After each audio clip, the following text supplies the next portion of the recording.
Hello, welcome to the Flute 360 podcast, where we incorporate a panoramic view of flute-related topics. I am your host, Heidi K. Begay, and this is episode 72, NFA highlights from the Wm.S. Haynes booth. Today's sponsor is brought to you by J&K Productions. Did you know that not only are they a production company for podcasts, but they are a recording company for musicians? Any musical recording needs that you may have, J&K Productions can fulfill that need.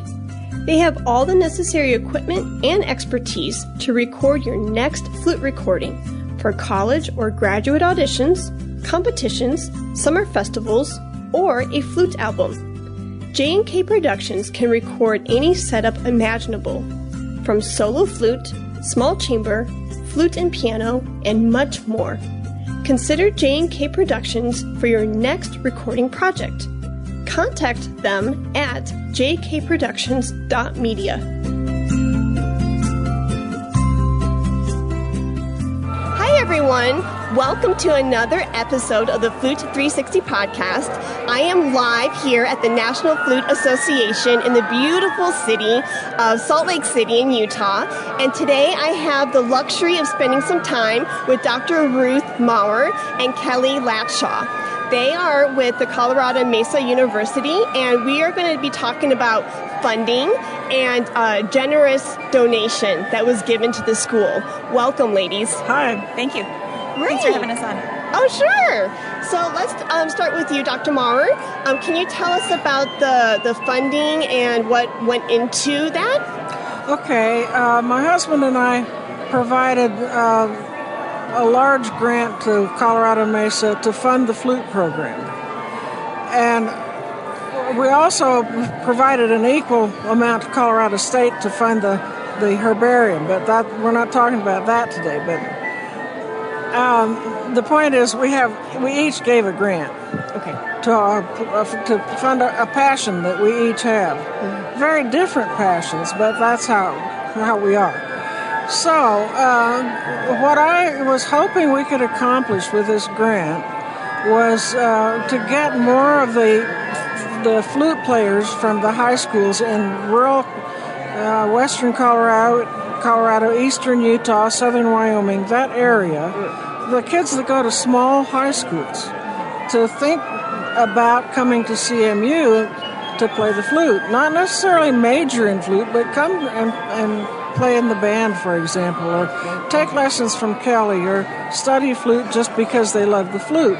Of course, we have a flute major too, don't we, Kelley?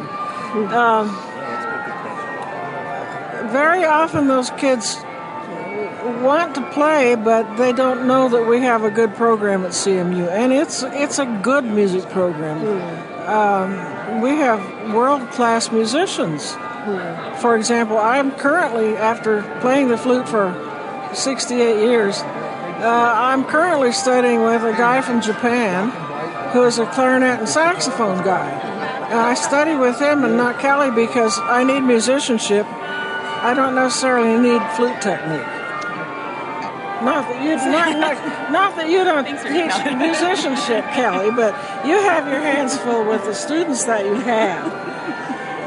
Anyway, my association with CMU preceded hers. So, but the reason I chose CMU for this instead of CSU, where I spent 6 years and played in the symphony and so on and on and on, or the Colorado School of Mines, where I taught for 20 years and played in the band, I felt like Colorado Mesa was home. The music department has been real good to me. They let me hang out and let me use their practice rooms and all kinds of things, So I decided I would give my money to Colorado Mesa, which needed it a whole lot worse than the other two schools. So, and besides, I still have, that's enough said about that. Anyway, that's what we're hoping to do. And Kelley, why don't you tell a little bit about what you're doing? Okay. I just completed my first year teaching at Colorado Mesa. I've got about 8 students in my studio, and I teach everyone from non-majors to music education majors and music performance. Colorado Mesa it's got great facilities, and we're just trying to get people from around the area to learn about us, to know about us, to get the word out. While we're the biggest city between Salt Lake City and Denver, we're surrounded by rural area. Okay. And so this gift from Ruth has really been able to help us start to reach more people, like in these small high schools. So it's great for recruitment. It's great for opportunities for them. We were able to this year start a flute festival because of our gift. Catherine Borst-Jones came in and was our guest artist. Nice. It was a great event. And because of Ruth, we've also been able to take some of our students and come to the convention this year, which has been really exciting. Oh, how wonderful. And also, we're going to use a lot of the money for scholarships, which is so important. So we're so grateful to Ruth. It was a transformational gift for our studio, for sure. Oh, how wonderful. What generosity. Well, sometimes you just need, need to do something. We sold a ranch this past summer, and we knew we were going to do that, and my family sold the family ranch west of Golden, and so my contribution was really my share of that. Okay. So it was my inheritance. Oh, wow. And I just thought I should do something unselfish with that inheritance. Yeah. And my grandfather and my great-grandfather and my uncle were musicians. Oh. Grange Hall musicians. They played for Grange Hall Stomps, if you know what that is. And so music has always been a part of my family. Oh, wow. And all of my siblings played an instrument, and I think it did us all a little bit of good. Plus, I just plain like to play the flute. Yeah. And you've seen me having fun testing flutes and so forth. And so that's kind of my passion now. Yeah. When you get retired twice, why, you can do what you want to do. I love it. So what I want to twice. do is that was hard to say. Yeah, what I want to do is play the flute right now. Yeah. And I'm not sure I've met a lot of people who are more passionate about the flute than Ruth is. Oh, okay. And it's been a real pleasure getting to know her this year through this, and we've played together quite a bit, and it's been a lot of fun. Oh, neat. We're going to play a duet this fall. I think that's the plan anyway. Yeah. That's a conversation between two cockatiels. It's for flute and alto flute. Okay. And I think we'll switch off. Okay. Nice. Wouldn't that be fun?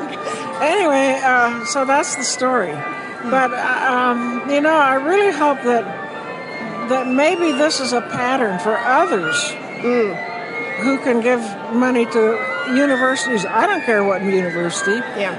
But for example, the engineering department, which at CMU, Colorado Mesa, is just getting a good start. Maybe there's some engineers out there that could use this as a pattern for gifts to the university to help build the engineering program. We've got a new hotel that we're building for students to learn hotel work. Maybe some hotelier, hint, hint, Marriott, could wink, wink, nudge, nudge. Could give them some money to help that along. Yeah. So, and we've got a nursing program that's pretty good, and so there are lots of opportunities. Yes. And I think this is the way we worked really hard to get this grant, this endowment set up as kind of a pattern. Yeah. And hopefully others will follow our lead. Yeah, that's great. How wonderful. And I know I can speak for the students that you've helped. I know that they are just so blessed for somebody to believe in them and to provide funding for them, because throughout all three of my degrees, I needed scholarships. And I could not have done, even my first flute teacher, Catherine Reinhardt, she passed away, unfortunately, from cancer at 42, but I remember her giving me lessons for free sometimes because I came from a single-parent family, and my mom could not afford it, and there were some months that my mom said, can I pay you in a couple months from now? So I really resonate with this story because I would not be here for people like you not believing in me and giving me a chance. And it's really, I mean, there are a lot of talent. There is a lot of talent out there with students who perhaps can't afford it. And just because they don't have the money, perhaps, doesn't mean that they should be taken from opportunities where they could flourish. Well, that's kind of what we're after. I wouldn't be where I am now if I hadn't had a full-ride scholarship for undergraduate. And then I got my master's as a TA and my doctorate as a TA. So, you know, I understand. And there aren't enough TAs to go around, actually. No, there's not. On the other hand, can I get political? Please. Oh, this show is about anything and everything, so. This push on the part of some of the presidential hopefuls to give everybody a free college education is baloney. We can't afford it. Those of us who actually pay taxes cannot afford it. Right, no. And students need to see the value of paying for it somehow themselves. Okay. I've watched a lot of college students over the years, probably 10,000. Wow. And the ones who are paying for it themselves always do better than the ones who are on trust funds of some kind. You know what I mean? The trust fund babies and others who get it for free. I mean, my scholarship was not for free. I had to earn it. I had to keep it. Right, of course, yeah. So they just do better because it's their money. Yep. So... And going back to the endowment, the nice thing will be to get students started, to get a foot in the door, to get to our university so they can begin a flute career, the scholarship, and then obviously work hard and get through that. For example, there's a student at a small town, south of Grand Junction, who needs to come. He has a crappy flute. I could probably figure out how to help him out with that, as part of the program. But who knows whether he'll come? I see. But that's okay. Yeah. It's up to him and his family. So we'd love to have him. Yeah. It's up. Yeah. It's ultimately his choice now. The ball's in his park. Yeah. So, that's wonderful. Thank you so much for sharing your story, and thank you for your generosity and giving back to the music community. And the Kelley's giving back to the music community too with her hard work. Oh, yeah. I mean, there's all different forms and shapes of this, right? Even like Haynes, here I'm at their wonderful booth, and a year ago they believed in me and they sponsored a series because production cost isn't cheap. It's not. And I really believe in this platform because it can reach students who perhaps can't afford lessons.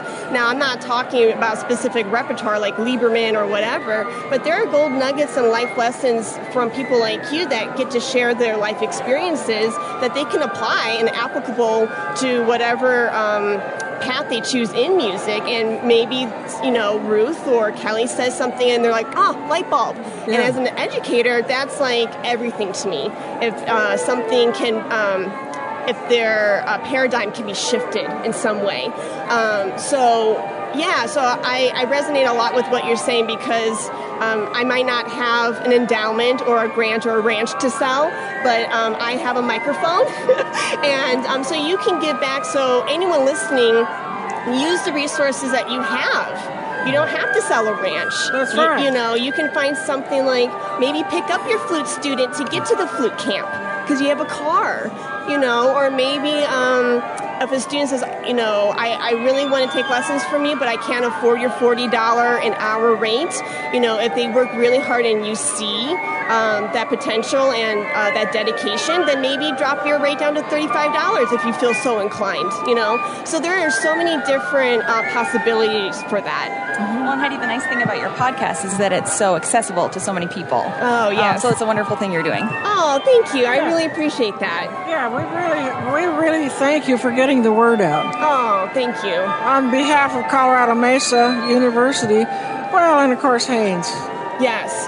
Yes, I would not be here without Haynes because they generously gave me this little lounge area, and I'm very spoiled, and I know I'm blessed, so I appreciate that, and it's a joy and a passion of mine, and so I'm happy to do it. Well, I think we have 3 passionate women here. Yeah. And I think that's a wonderful note to end on. Passion. Yeah. Thank you, ladies. You're welcome. Thank you, Heidi. Hello, everyone. Welcome back to another Flute 360 episode. I am here with the wonderful Emma Shubin, and she is the coordinator for new programming at the Delcro School of the Rockies, ambassador clinician at Wm.S. Haynes Company, and co-executive director at Integral Steps. Welcome, Emma. Thank you for having me. Sure, my pleasure. So how have you been enjoying the NFA so far? Oh, it's been a fabulous event. I got to attend a Haynes artist dinner last night, have a meeting this morning about the Youth Flute Day, and now I'm here with you at the amazing exhibit hall, listening to lots of great flute sounds and catching up with friends. That's amazing. Sounds like a very eventful weekend and lots to do. We are very excited about the Youth Flute Day on Saturday. We have so many different events. I'll be presenting with Suzuki flutist and colleague Wendy Stern. We'll be doing practice as a playground, so an event that combines both Suzuki learning, so stuff to do with learning by ear and learning music as a language, and combining that with some of the Delcro's activities that I like to bring to my students that incorporates the body, thinking about rhythm, being very communicative and social in our learning, developing chamber music skills. Wonderful. Yeah, so let's dive into your integral steps. Integral steps. Let's talk about that. Yeah. I am the co-director and co-founder of Integral Steps, which is a Colorado-based nonprofit. We focus on multimodal learning, so how we learn expressively, we learn intellectually, we learn kinesthetically. So looking at the different ways that we learn through the body and through the mind and through our feeling. We have classes that combine this type of learning, so we might have a music and movement class or a Delcro's Eurythmics class combined with an art and biology class. We also might have a class that takes aspects of learning through yoga and doing a music class that combines with that. We also do a lot of community events that brings together multi-generational aspects. At a local bread company, for example, Moxie Bread Company in Louisville, Colorado hosts us for a lot of community events, and my students will come and play at these events, or we'll have a guest artist. We'll have crafts that tie into the day or the time of the year, and we'll get 50 to 100 families that come to participate in those kinds of events. So I really believe in building community and working with my colleagues in a way that is about supporting each other and creating more opportunities. Oh, wonderful. And that just goes with the whole theme with Haynes Gives Back. Yes, Haynes Gives Back has been an amazing initiative. They've supported the Vancouver Flute Day that Integral Steps co-hosted, and the idea that learning happens on all levels and all modalities, they are so supportive of that idea, and they have never said no to an idea that we've come up with as a nonprofit to integrate different types of learning into the flute community, and I love that about what Haynes is up to at this time. It's been really amazing to see that grow. That's amazing. Yeah, we're all in it together and building that community and finding our strengths and contributing in that manner. I think it's neat to see everyone come together and collaborate. I think that when we learn on several levels, so when we learn music not only through the normal practice that we do every day, but we work with learning from each other and playing with a group, and then we work in masterclass setting, and we work on music and movement and learning it in our bodies through our first instrument, which is our body. And this way we could become much more confident and more communicative in our performance aspect, which is finding our voice on the instrument, and I think that's so joyful, and that's why people love their flutes, is it's part of their voice. And so I love that Haynes is also really believing in that kind of music making and that kind of learning, and that we can communicate with each other at a different level and more deeply, I should say. Awesome. awesome. Yeah. That resonates a lot with me just because this year, working with the podcast, I have seen a lot of parallels between music making and podcasting. And so learning, like you said, on different levels and with the flute away from us and that learning process, just listening and communicating your ideas in a very concise, organized manner.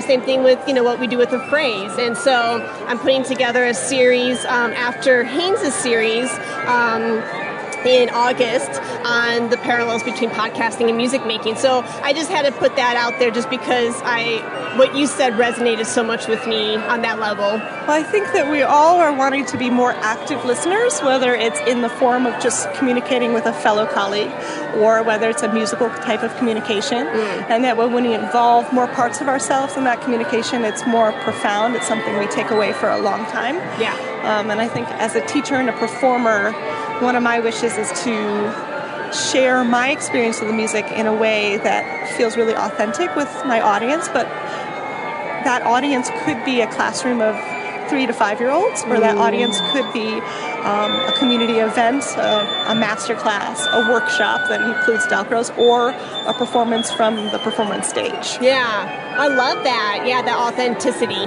That's great. So you mentioned all the wonderful things that are on your schedule for the upcoming year. Let's talk about that. Okay. Well, one of my favorite things that's coming up soon is that several years ago I won the NEA grant with the program called Play It Forward. We were one of the first grants to be awarded for this kind of community engagement grant, and also looking at ways that we can impact communities. And so this was a grant that was awarded for the Play It Forward scholarship funding.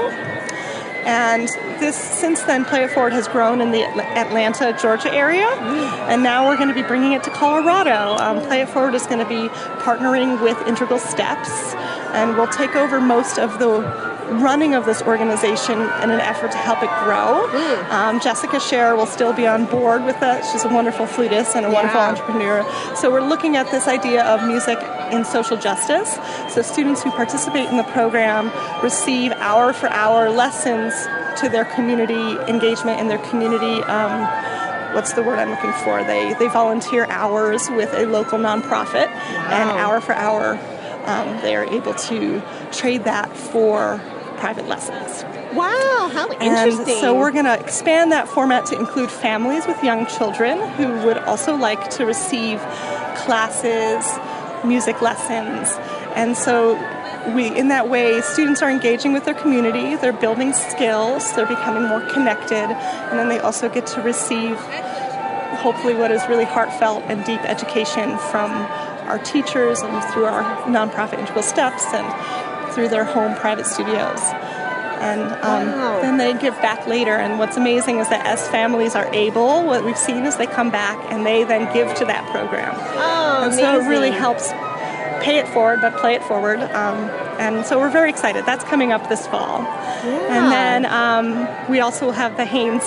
Haynes will be helping us out with the Vancouver Flute Day, our 3rd year. We collaborate with a beautiful Alexander technique teacher, Roderick Seed, who's an altist artist, Paul Hyung, who's based in Vancouver. So we have a really amazing collaboration between flutists who are doing all sorts of different things in their performing lives and their interests, but that we're combining work with the mind and the body and performance aspects for our flute growth. Last year we had students aged 10 all the way up through their 60s and 70s who participated in the day. And the first year we had, a small number, and the second year we had almost 35 participants. And so this year we're looking forward to making it into a 2-day event. Amazing. Yeah. Yeah, that's great. It's so neat to see people's the different projects they're working on, and I just hear a lot of creativity in all of that, and it blows my mind. It really does. Thank you. I mean, I think we often are worried about all of us working towards the same job opportunities or needing to enter the same field, but I really feel that the philosophy should be, instead of fighting over one piece of cheese, we should make more cheese. I love it. And I think in that way, especially when you do something in collaboration with your colleagues and your amazing musicians and the mentors that you meet, and you stay open to that. It's incredible the number of opportunities that can come out of that, and I really think that we have a very bright future in that way. I think sometimes people feel that the higher level the musician, the narrower the opportunities are, but I think the opposite is true. Okay. The higher level that we go, especially in our ability to communicate and collaborate with other musicians in and outside of our small flute world, but then also looking into our communities and the different ways that we impact each other through music, the more opportunities we have. And I mean, just look at this amazing podcast and all the people that it's reaching. That's an incredible example of how we can create more and influence each other and bring more to each other. So, I appreciate that. Yeah, of course. More than you'll ever know. That means a lot to me. Did I answer the question? You did. Okay. And what I love about it is, just talking with Erica Boyston yesterday, I'm hearing a theme between what you just said about cheese and Erica, and she basically was saying, I'm going to paraphrase, but just creating opportunities. And why do we have to be fighting over that one job, that one position? Why can't we create something for ourselves and for our students, and showing our students at an early age, like, you can form, what you want your career to look like, and we aren't all going to be Emmanuel Pahud. And that's good, because guess what? We don't need 1,000 Emmanuel Pahuds. We need a Jane Doe and a Joe Schmo and a Emma Shubin and a Heidi Begay, and you need that because that diversity is what's so colorful in our community. Well, and I think that when we're most authentic to ourselves, we really reach our highest level of musicianship, and we in fact can be then more generous with our ability to communicate to our audiences, the level of our playing, our work with our colleagues. I think we actually reach a higher level when each person finds their own voice, because then there's space for everybody at the table, and we elevate the whole field. Yeah. And then you hear of more flute players instead of just that one or two. You'll hear of everybody who's involved in our world. And for me, I think the aspect of collaborating with my colleagues has brought so many opportunities and inspired me to keep growing and to keep going as a flutist, and to continue to develop these different integrated ways that I work, and to look and see how I love music in so many ways, and it influences so many different facets of my life, and that all of those facets also influence how I make my music. And so there's this back and forth between these many parts of myself and these many aspects of how we grow as a musician. Well, the listeners can't see this, but I am literally on the verge of tearing up. I mean, that was just beautiful. I mean, it's just goosebumps, and I needed to hear that in this chapter of my life. And I'm so grateful that Haynes has invited me to come out to meet wonderful, intelligent, creative people like you, because I will be playing back that statement for the rest of my life. I mean, that was just like such a highlight for me. So thank you so much for being open and honest about that. Thank you. I mean, I appreciate that you're here talking to all of us. I think we all have very unique stories and very amazing journeys that we take, and we have so many facets. The thing that ties us the most together, I think, is the love for what we do and the wish to work really hard at it. And I think we can recognize that in any of our colleagues, that we are all finding our best way and doing our best work, and that's kind of amazing. Oh, I love that. So we've talked about your upcoming year, and tell me about your studio in Colorado. Oh, yes. So I teach classes to very young students, ages 0 to 3. I have a Little Birds program. This is part of Integral Steps. And then we have a Eurythmics program, a Delcros Eurythmics program for ages 4 to 7, which feeds into rhythmic solfege training, where they have levels 1 through 5. They get a metallophone. They learn how to practice and sing on letters and numbers and read music, and they're still getting to move and integrate everything into their bodies. In my flute studio, there's a crossover there, because if if they're young students, they're in the Delcros programming. And then in my flute studio, I start them as young as 4. Wow. Because I'm a Suzuki flute teacher, I really believe in fostering the language of music from this young age. Yes. And that also combined with learning through the body and learning through movement, they can develop all of this amazing musicianship technique in a way that's really joyful and fun and social. So they don't even know what they're up to, in the sense of it's become an organic part of how they approach music, and they learn intellectually along the way how that connects to all the symbols on the page and how it connects to their flute playing and their technique. But at first it starts off with this very communication and interactive communicative way of being a musician. And I need some lessons on that. It's so we have such a good time, and I think that's part of it, is that learning is fun, and learning is joyful, especially when it's in this way of being really interactive and about deep listening and deep learning. And then we do a lot of community events and outreach. I give the kids a lot of opportunities to play in kind of low-key formats. We do formal recitals, and we do weekly masterclass and group classes. And I do a lot of work with students online. So I have a large portion of my studio is actually over Skype. Oh, nice. And so it makes it important for me to have key ways that I can get them to embody and internalize ideas in that format, because I'm not in the same room as them. So I need to give them experiences to really try stuff out so that they can really grasp a concept, because I'm not there to manually adjust. Right. So I need to give them a lot of opportunities to play with and experience things. And then throughout the year, I travel to a lot of other Suzuki schools and to universities, giving clinics on Delcros and working on flute and doing master classes and giving recitals. But really, one of my joys is talking about audience engagement and how we communicate with each other. Yeah. And then, I continue to study and grow as a Delcros teacher. I teach at the Delcros School of the Rockies. I work with the pedagogy, mostly teaching pedagogy and some of our foundational skills for professionals who are wanting to become Delcros teachers. And when I'm not doing that, I get to play in the Steamboat Symphony Orchestra.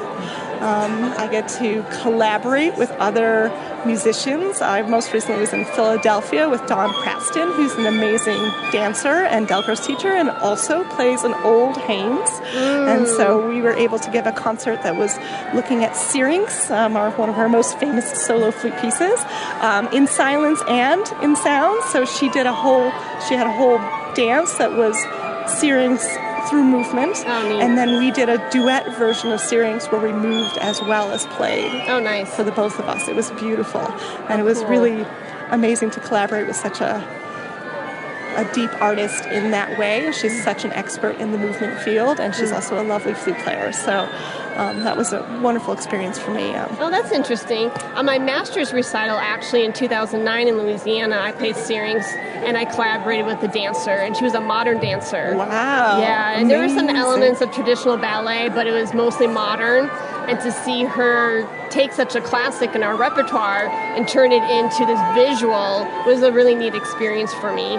Did you also get an opportunity to move while you were playing? I did not, but now that you're saying that, it's like, oh man, new opportunities. Next thing. I mean, we talk about students using their bodies well and not moving too much when they perform.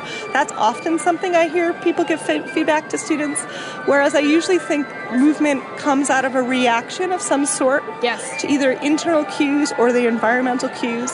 So sometimes we're moving because we want to express something in the music, or we're nervous, or we're trying to free our bodies in some way to work with our air better.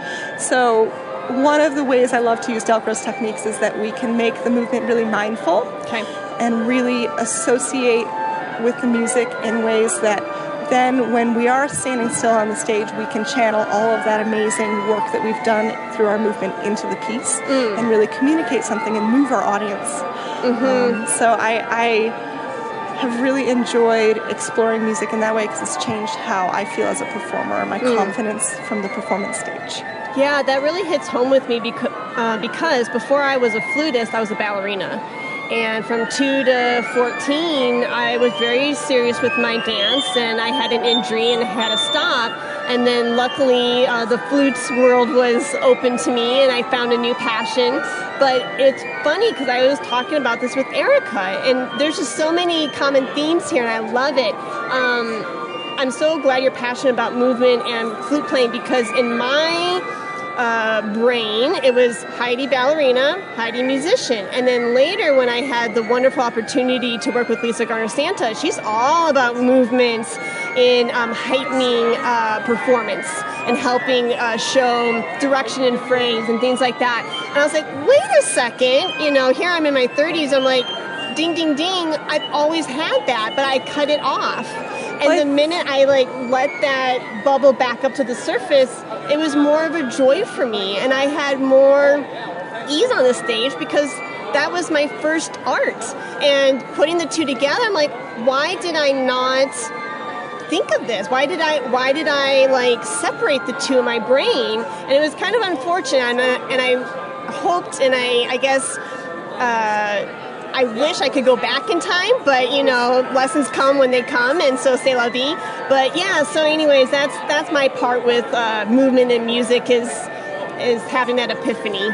Well, I think what's amazing is we often compartmentalize in our minds that this is one part of myself, that's another part. But one of the impetus of Integral Steps was this idea that us as educators and in our work worlds, that we could combine these areas of our lives that we were really passionate about. So my co-founder is a developmental psychologist, and she saw a lot of need in her families that she was working with, that not only that she talked to them about these ideas of different experiments they could try with the communication of their children, but that they could actually experience it in their bodies and have something like a Dalcroze class where they work on communication in different ways. But then for myself as a Dalcroze teacher, I would observe a lot in my classrooms of how my students were learning, but I didn't have a lot of tools with how to communicate to the families about what I would see. And same would go in my private flute lessons, and I wanted to share these observations, but I also wanted to find ways to integrate my love of music making with what I was observing and seeing, and also that here we are, we're so many different things. You're not just a podcast host, you're a flutist, you're a dancer. And so at Integral Steps, we now have a fellowship program where people come and study with us for a year, and they receive a small stipend.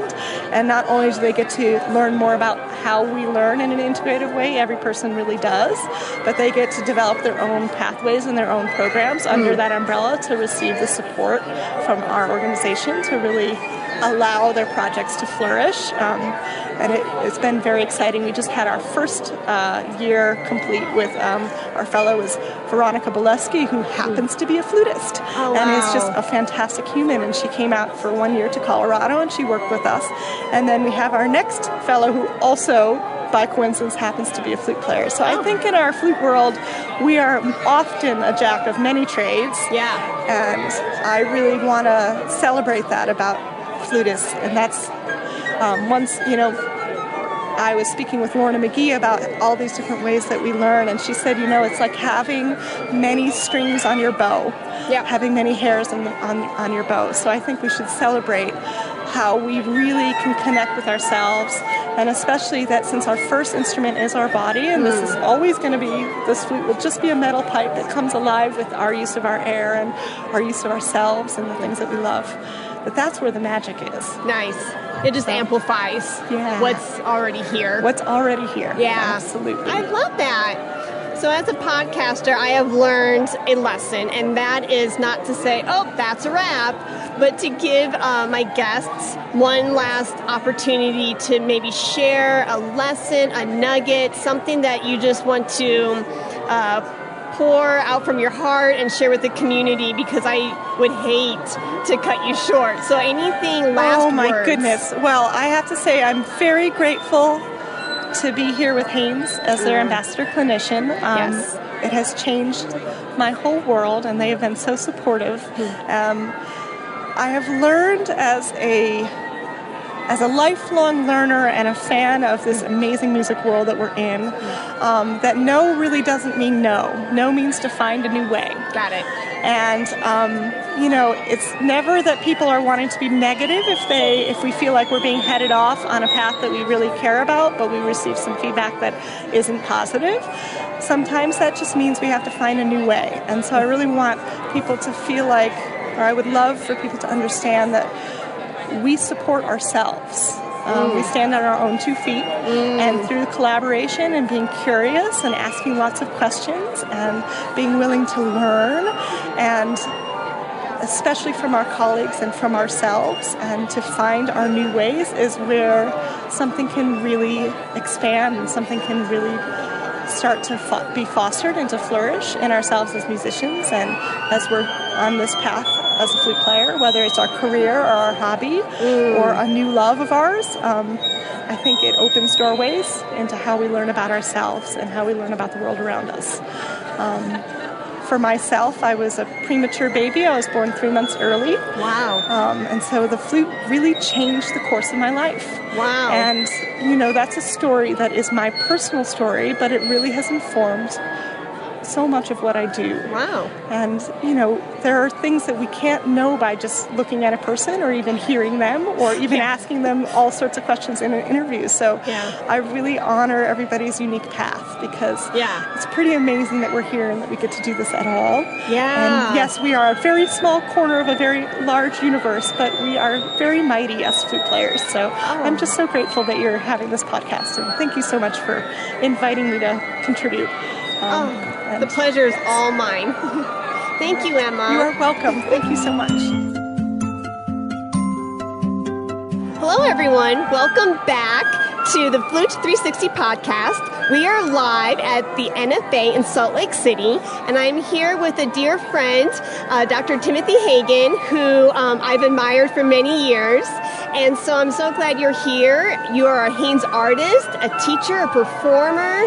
You keep busy. I do keep busy, and I just want to say that I really admire you, Heidi, and the work that you've done with the podcast and exploring so many avenues of what it is to have a career and really a musical life as a flutist. I just think the work you're doing is spectacular. So thank you for that. Thank you. That means more to me than you'll ever know. Thank you. So wonderful. You just had an event with Seth Morris and Ben Smolin titled Tomorrowland, Commissioning the Future of Flute Literature. How did it go? It went really marvelously. Seth is for anyone who might not know, Seth is the principal flute of the Metropolitan Opera Orchestra, and Ben is principal flute in the Pacific Symphony in California and is active doing lots of studio recording work, and they are just magnificent players. And so when Ben reached out to me about collaborating on this proposal last September, I was really honored, and all three of us play a lot of new music. Ben is being very active with commissioning right now. I'm being more active with writing commissions for people. And Seth he performed this really beautiful piece by Paco Lopez, I believe it was, and talked about, it was a piece he didn't commission, but we talked about the importance of playing pieces that have been recently commissioned so that they stay alive and become part of the repertoire. Nice. Yeah, and Ben played a piece for flute and piano that he commissioned by Christopher Theophanides, which is awesome, and people should play it. Yeah. And I played the premiere of my new piece for alto flute and piano called Nocturne Lullaby. And then the three of us, Seth, Ben, and I, played my brand new, and by brand new I mean I finished it on Tuesday, flute trio called Leaves, based on Walt Whitman's poetry, since this is the bicentennial of Whitman's birth. Oh, neat. Yeah, and it was, that piece is especially substantial. It's probably about 18 minutes long, and it's in 8 movements, and it went better than I could have ever imagined. It was wonderful to play with them and work with them again, and to get to play it for a really interesting, inquisitive audience.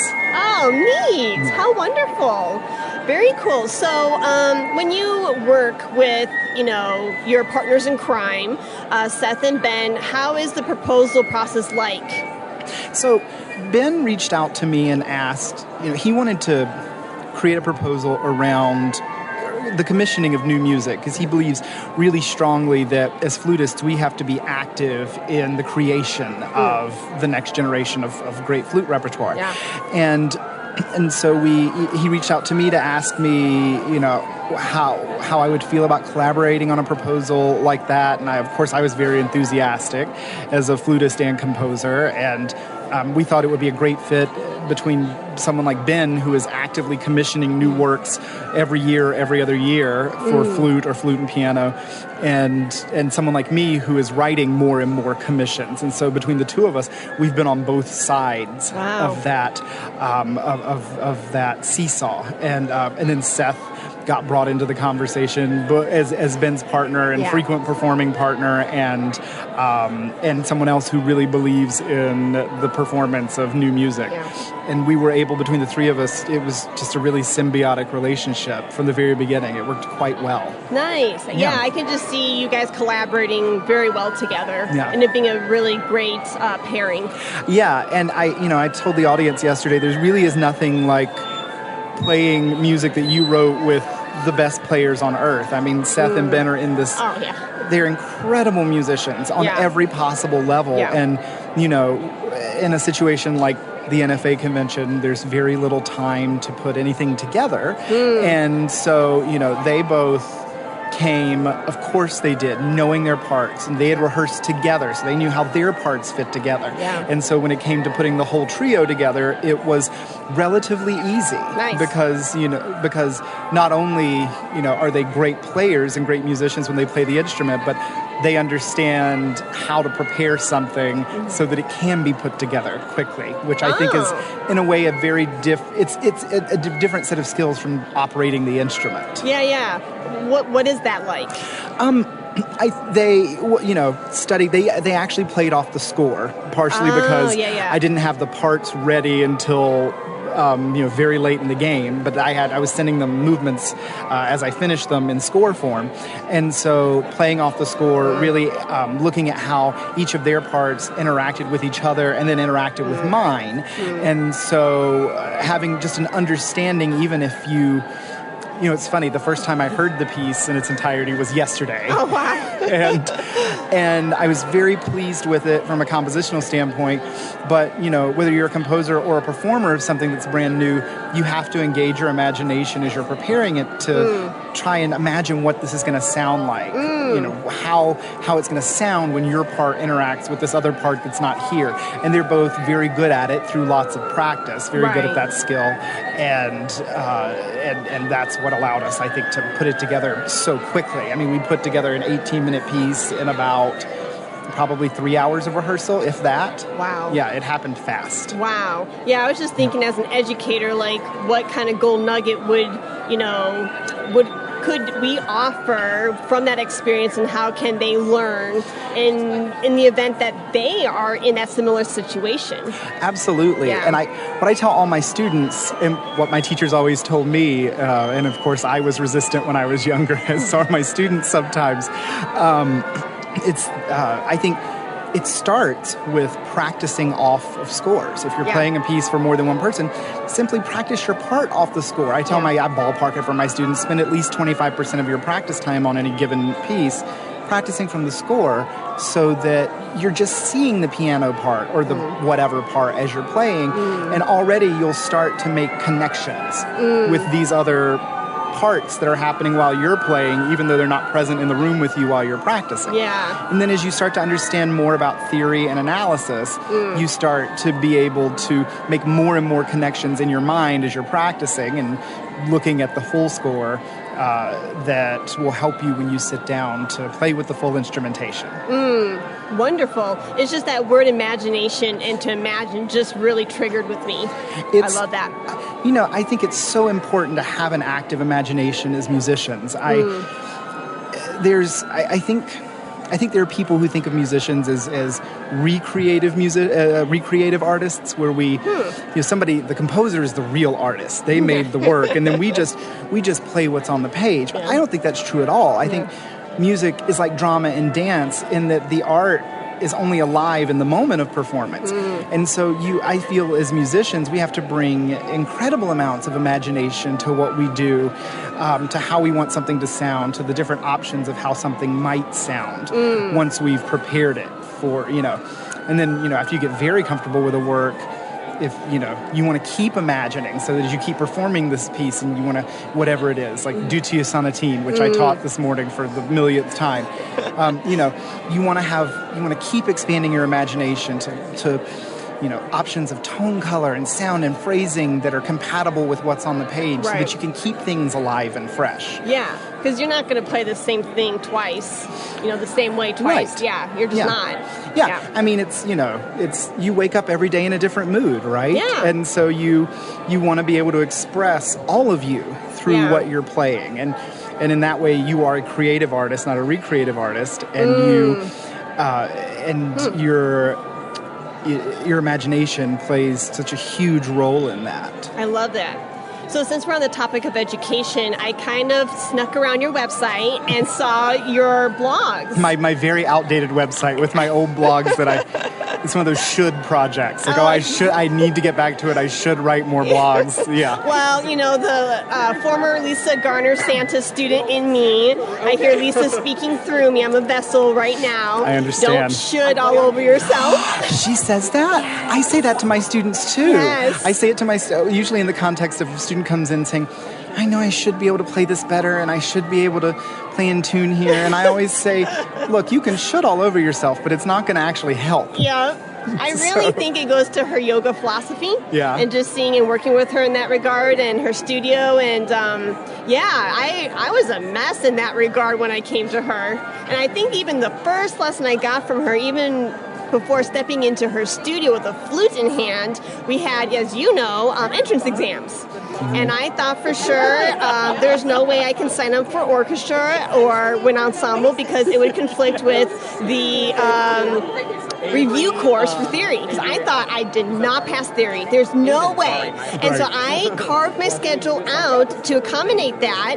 And she's like, Heidi, why did you not sign up for these ensembles? I'm like, well, I didn't pass. She's like, the results aren't posted yet. I'm like, and she's like, you cannot limit yourself like that. So anyways, that kind of goes with the whole theme. So she's very much about that positivity and confidence and so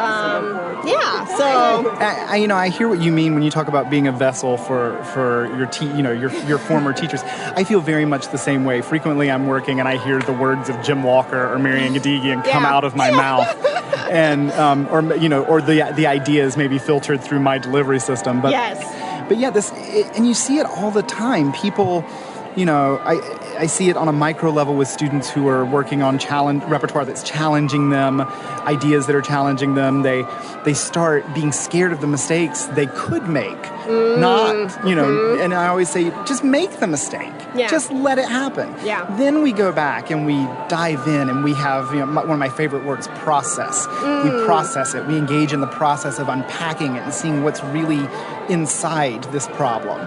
And it's, I hope that it's very freeing for my students. I'm not saying that mistakes are great and you should just make them all over the place. Right, of course. But, I think it's very dangerous territory for students to get into, being so scared of making mistakes that they start processing mistakes they haven't made and limiting themselves in that way. And I think that very much comes from a lot of my study with Jim, who played in the studios, and exactly, having to be, you want to be a great sight reader, but you also have to stay loose enough that you can actually sight read what's on the page without worrying about what mistakes you're going to make. And from Marianne Gadigian, who always, she always talked about how when she's teaching us we're at our potential, not at where we are right now. Oh, so love it. Yeah, so knowing that. Say that again? I think when we focus on mistakes or we focus on mistakes that could happen, we're so caught up in where we think we are. Yeah. It's a great teacher like Marianne can zoom out and see where you're going to be and teach you at that level. I love that. Yeah. It's kind of what I'm hearing is meeting the student where they're at. Exactly. Yeah. With this vision of knowing what they are able to do and where they're able to go and helping them bridge that gap. I love it. Absolutely. Yeah, that's so great. Yeah. And it's so, to me as a student who, we're lifelong students, Yes. but recently having graduated in May of 18, it's freeing, to know that my teacher supports me in that way. And then I feel more inclined to be more musical and expressive. Yeah. And then the great gift is you get to pass that on to your students. Yeah. Right. Exactly. And then there's a legacy there, which is something that I feel like we don't a lot of us don't talk about much anymore, about these legacies that are, decades and decades old in American flute play, really a century old now. These legacies that have been passed down from teachers to students who become teachers to students who become teachers. Yeah. And that's a really beautiful thing that you're able to pass on to your students. Yeah, that's really cool. Yeah. So is there a book that the reason why I brought up your blog was because I saw you have book recommendations. Mm-hmm. Yeah, so can you, off the top of your head, I know I'm putting you on the spot, That's but fine. are there any book recommendations for students or flute lovers? Yeah. Yes, I have many, many book recommendations, and a lot of them are on my blog, like Carol Dweck's book Mindset. Okay. And let's see, what was his name? This wonderful book called Bounce by Matthew Syed, who used to be the world's #1 table tennis player. Oh, yeah. And it's about the neuroscience of highly successful people. But actually, it's funny you asked that. I call it Flute Book Club. Every year I have my students read at least 1 or 2 books that are not flute related. I do the same thing. Oh, yeah, great. Well, life extends beyond the 1.5 foot that is the flute, right? That's silver too. So the 2 feet or whatever it is. Yeah, exactly. Mm. So the book that my students are going to be reading in preparation for the fall semester, which is coming up, is a book by Brené Brown, the renowned social worker and sort of TED Talk personality now from Texas. And it's this really wonderful book she has called Daring Greatly. Okay. And it's about the importance of vulnerability in our lives and centering it in our lives. And she unpacks vulnerability from a lot of different angles that I'd never thought about before. Because one of the biggest problems I see lately that students struggle with, that I have also struggled with, and I imagine most people have, is fear. Being inhibited by Raising fear. my hand. Yeah, exactly. We have all dealt with the fear monster before. And, learning to have the courage to be vulnerable, what Teddy Roosevelt called, being the man, and I would say, or woman, or person in the arena, being brave enough to take on challenges, being brave enough to say that you're scared. Nice. I think that that's an essential quality to living a full, robust life, what Brené Brown calls a wholehearted life. And you play who you are. And so if you can cultivate that in yourself, you can learn to bring it to your playing. And so that's where we're going. That's where my students in Madison and I are going to be going at the beginning of the year, is diving into vulnerability and fear. Oh my gosh. I wish I had $1 million where I could just all weekend take a lesson from you and Cobus and Emma, because these talks are just goosebumps. I'm just like, oh, thank you. So it's just, I will be playing this on repeat for a very long time. Thank you. Yeah. I just love how our different backgrounds and experiences shape who we are as people and teachers and flutists, and I say that just because of that's our realm. But just because of those different experiences, what we can offer. Yes. And I love that. Yeah, absolutely. And I mean, it's funny. I think one of the reasons that I'm so interested right now at this moment in my life in vulnerability and in fear is because it is something that I have struggled with. Yeah. And, I think one of my jobs as a teacher is to find ways to ease the struggles of the next generation. Oh, I love it. And I do think there's value in struggle. Yes. And so we don't want to remove the struggle. Yes. But, struggle is like everything else in life. You can underdose or overdose. We want to find the right amount. Yeah. And I think that learning to approach fear in a healthy way is, you'll still have plenty of struggles, but that removes a struggle that is really overwhelming for some people, or it helps them learn how to confront that struggle and how to engage in that struggle with the feeling that they can emerge, victorious. Where were you earlier in my life? I'm glad our paths have crossed now, but it's like, oh man, like younger Heidi is just dying here. Younger Tim didn't know all this stuff, So you are who you are at any point in your life, and all you can do is bring who you are at that point in your life to the table. Got it. And, it makes sense. And having the courage to do that is, I think, if my students could only learn, if I could only help them, empower them to learn one thing, I think that would be it. To have the courage to bring all of who you are to the table all the time. I love it. And I think that's a beautiful note to end on. Well, thank you, Heidi. Being courageous. Yes. I love it. Thank you for your time. Thank you for inviting me, Heidi. It's been a real pleasure to talk to you, and I will be listening to all of these wonderful podcasts that are coming out of NFA and all the ones you're going to produce in the future. Oh, I appreciate that. You're welcome. Bye-bye. Bye-bye.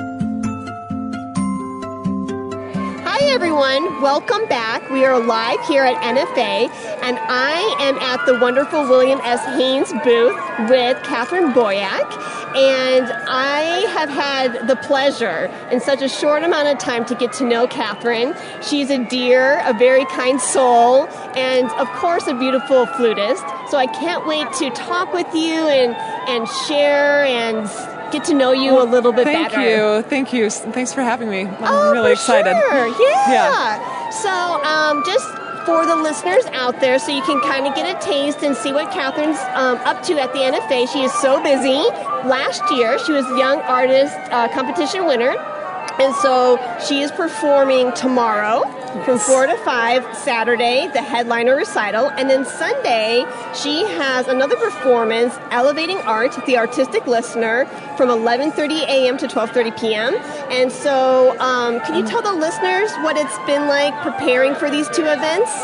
I'm really excited. Yeah, my friend, so for the one on Sunday, my friend Jim Brinkman, he does a lot of interactive concerts. He does a lot of interactive concerts with drawing and creating, drawing what you see and creating art based on what you hear in the concert.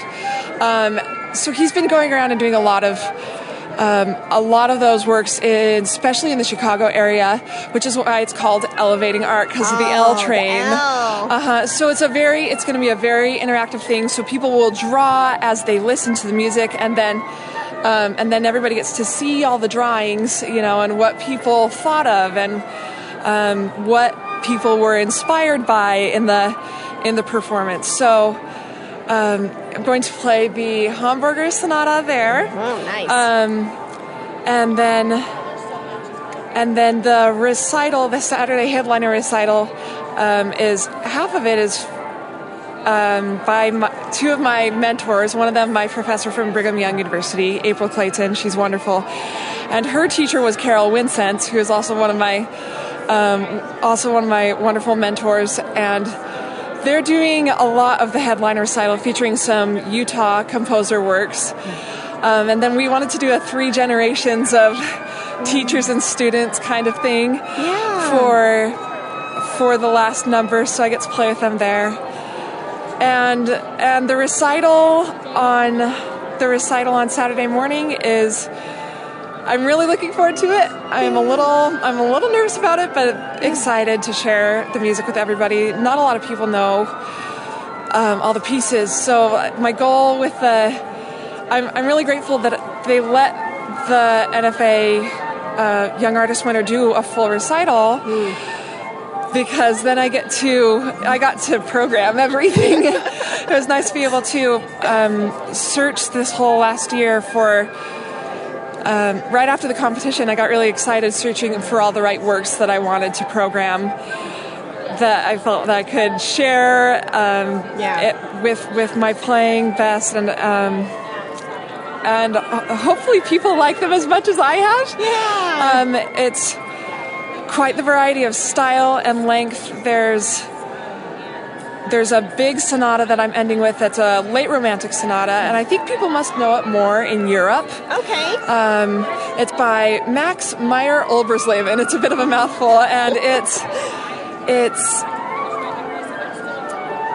like 18 minutes long, and really hefty, very German.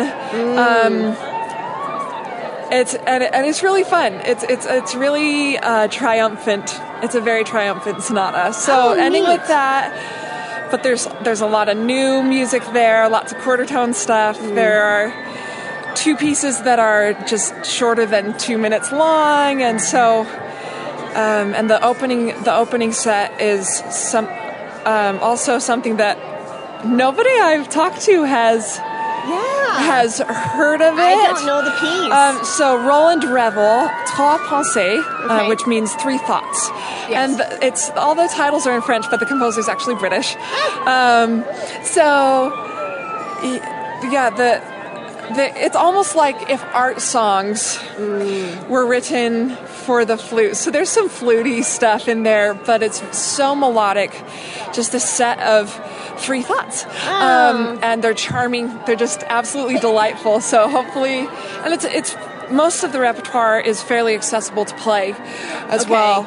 So excited to present a I can't wait to hear varied program. So oh, wonderful. Yeah, thank you. Yeah, and isn't it nice to program what you want to play? No kidding. Compared to competitions and this is what you're going to play. Right. I feel a little bit more, a lot more free. And a little bit more free to express myself. Interesting. How I want to do it. In a competition, it's a lot of a different mindset of, okay, don't offend the judges. Or where can I breathe that won't. I see. Although all those things, it's making sure that it's just so, and while the same amount of detail happens in a recital like this, it's a lot more liberating to be myself and play like myself. Not that I didn't before, but I just feel a lot more open. Yeah, in your own skin. Yes, absolutely. Very cool. Yeah, it's going to be a fun program.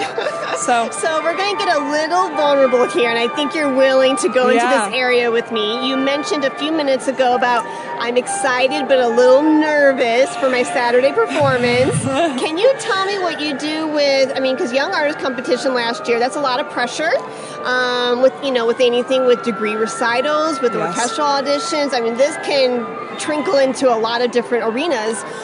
What do you do with imposter syndrome, with performance anxiety? What goes on in your head? Well, what goes on in my head and what I would like to go on in my head are very different things. Exactly, yeah. Usually I get worried about people hearing me and because everybody, we all live with our own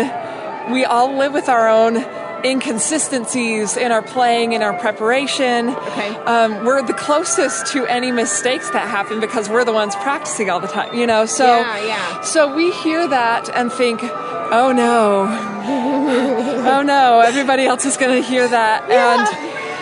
And one thing I try to remember is that I don't go to a performance to go judge the flutist. True. We go to hear the music. Yeah. So when I'm thinking about it that way, it helps a little bit.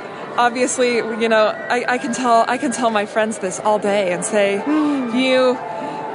we're all there to support you. Nobody's there to be critiquing you. Sort of with competitions and with auditions, but people are there to hear music. And it's easy to tell my friends that. Getting that in my own head is a little difficult, but just catching myself in that thought process.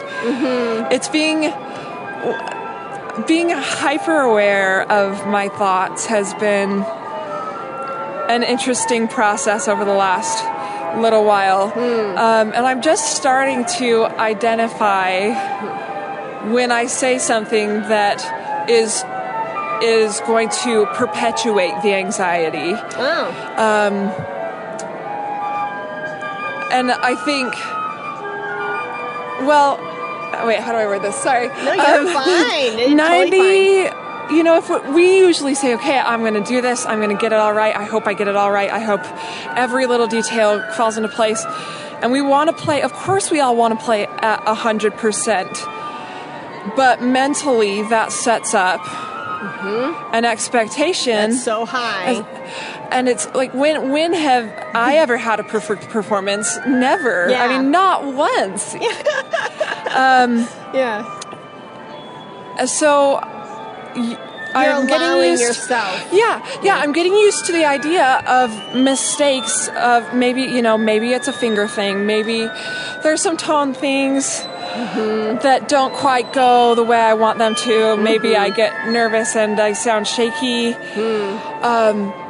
But when I accept that there are going to be some inconsistencies or mistakes of whatever nature, saying 85% or 90% allows me to not be as disappointed when those things happen because, inevitably something will happen. Yep. For the very select few that can... Yeah. There are just so few people that can... Yeah. Get every single detail. It's so rare. Yeah. So when I say 85%, 90%, I allow myself the room for mistakes, but in doing so, I think mentally I allow myself the possibility of success as well. Okay. When I get nervous, I think I used to be nervous about the anxiety itself too, really because sometimes we'll say, oh no, well I was really nervous and I'm really nervous now and it's not going to go well.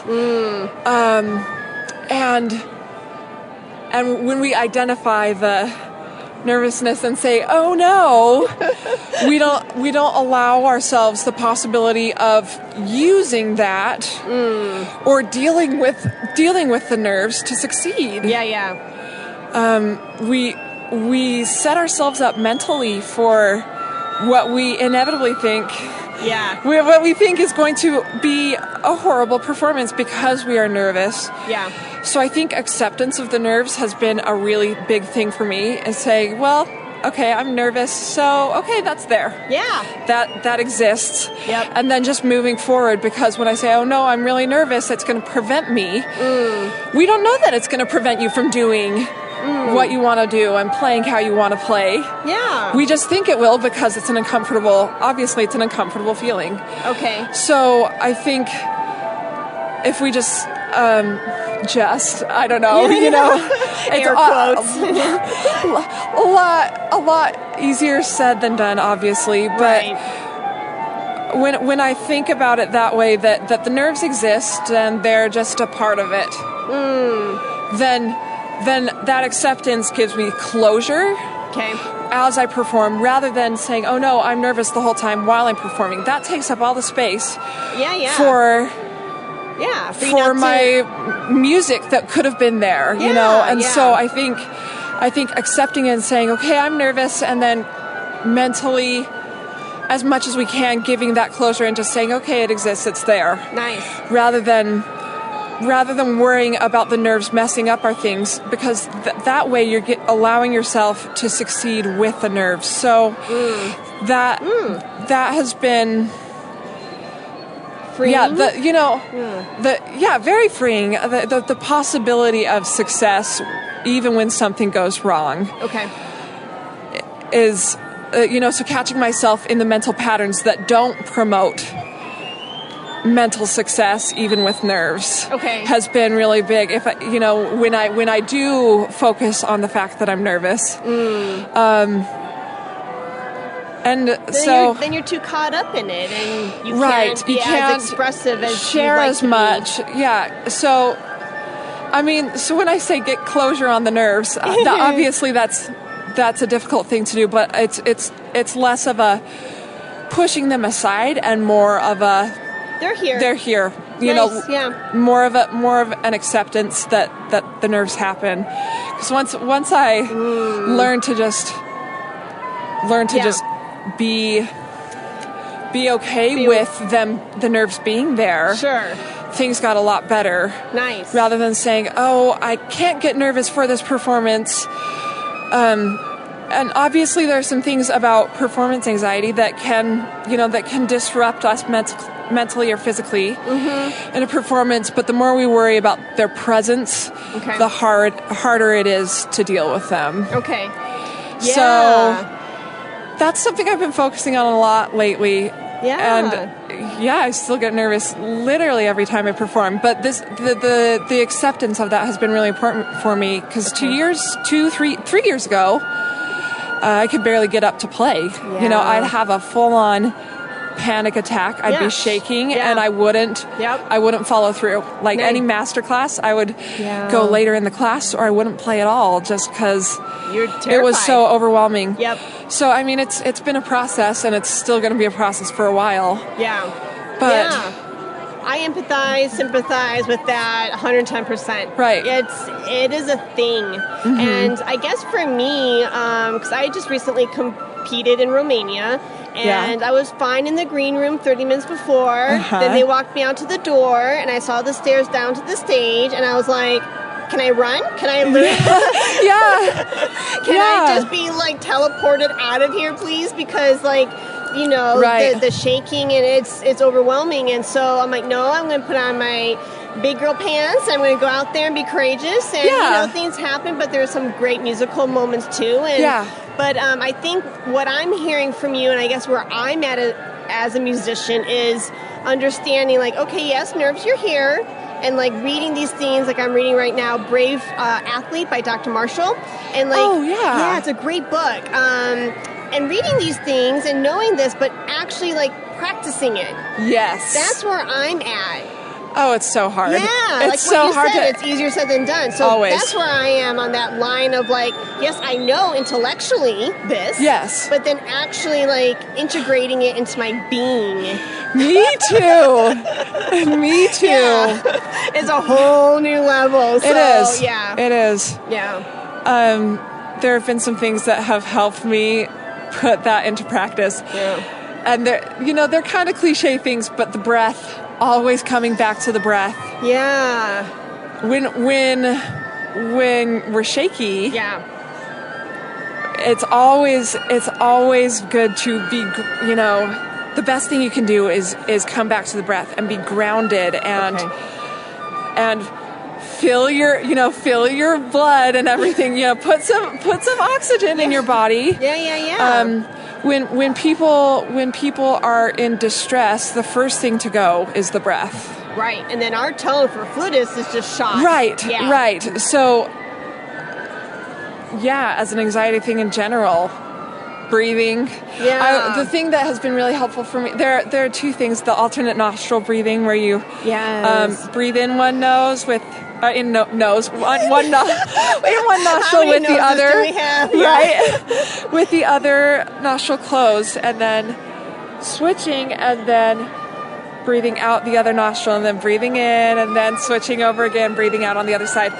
So that has been really helpful, as well as breathing in 4 seconds, basically, holding it for 7, and then exhaling for 8. And what that does is it slows. When we breathe in, what happens to our body is our heart rate speeds up, and when we breathe out, it slows down. And now this doesn't happen at an extreme rate, but that's what happens to our heart rate. So if I think something why that works for me is that it's not an equal amount of breathing in and then breathing out, so that it's slowing my heart rate down a lot more than it's speeding up. Got it. So that's helpful. Drinking way more water than I usually. Staying hydrated has been, there's still some times that I will drink so much water over a whole week, being meticulous about it, and I still get dry mouth. Okay. But it never hurts. Yeah. It never hurts to do that. And I actually, at NFA last year, I actually used a dry mouth spray, and I had tested it out in a performance setting before the competition. Wouldn't recommend experimenting with it at all in the middle of anything, but I just brought my dry mouth spray on stage, and it didn't bother anybody, and nobody mentioned it. And in between pieces, I would just, if I needed it, Nice. Does biting? Have you ever tried biting the side of your cheek to create saliva? Have you tried that? Yes. Yes and no. I mean, it's helped before, but no, it's good that you found a method that works for you. Yeah, I mean, there's so many things. There's so many things that can be done. Yeah. I've taken a performance anxiety class, and a psychology workshop for performers of all kinds, athletes and musicians, and I don't know, read some books on it, and so it's a process. it is a process, Yeah. and it's been a process of like 5 years. I never got nervous until 5 years ago when I got to college. Same. And exact same. I had totally zero, agree. I mean, never Yeah. issues. Yeah. I had any issues at all. Yep. And then out of the blue, I could barely get up to play. It was so learning how to move forward with it rather than trying to stuff it down has been And I think that's good what process. I'm hearing a common theme with what you're saying in Dr. Marshall's book, and he talks about like we have a chimp brain, like a monkey, and then a professor brain. And so what happens is the chimp brain reacts and is stronger than the professor brain by like 5 times the amount. And so what happens is intellectually, we know the ceiling's not going to fall down. Our lives are not at stake. We're going to live. We're breathing. The world is still revolving, whether I play a wrong note or not in Bach. But the chimp brain is like, warning, warning, warning, fight or flight. And then it takes over. And so what you're saying, what I'm hearing is, and it's kind of a theme that I found in my Headspace app, is like, like not trying to tame the monkey where you're like strapping him down, handcuffing him, throwing him in the cage, because then he's going to freak out more. But it's just saying, okay, you can bounce around. You can be here, and then how about let's just sit down on top of the cage when you want to, rather than like shocking it where it's like, no, you can't move at all. But what you're saying is like, nerves, yes, you're here. I'm not going to like constrain you and say, go away. But like, yes, it's like a bumblebee. Like, you're here. You're flying around me. I notice you. Yeah. And then maybe even take it a step further and say, yes, I notice you. Maybe not a bumblebee, but maybe like an actual like object. I don't know. I'm kind of going off the top of my head and saying this represents nerves and saying, yes, it's here with me. I'm going to place you nicely and gently over here. Yep. And guess what? I'll pick you up later. Don't worry. Yeah. I recognize.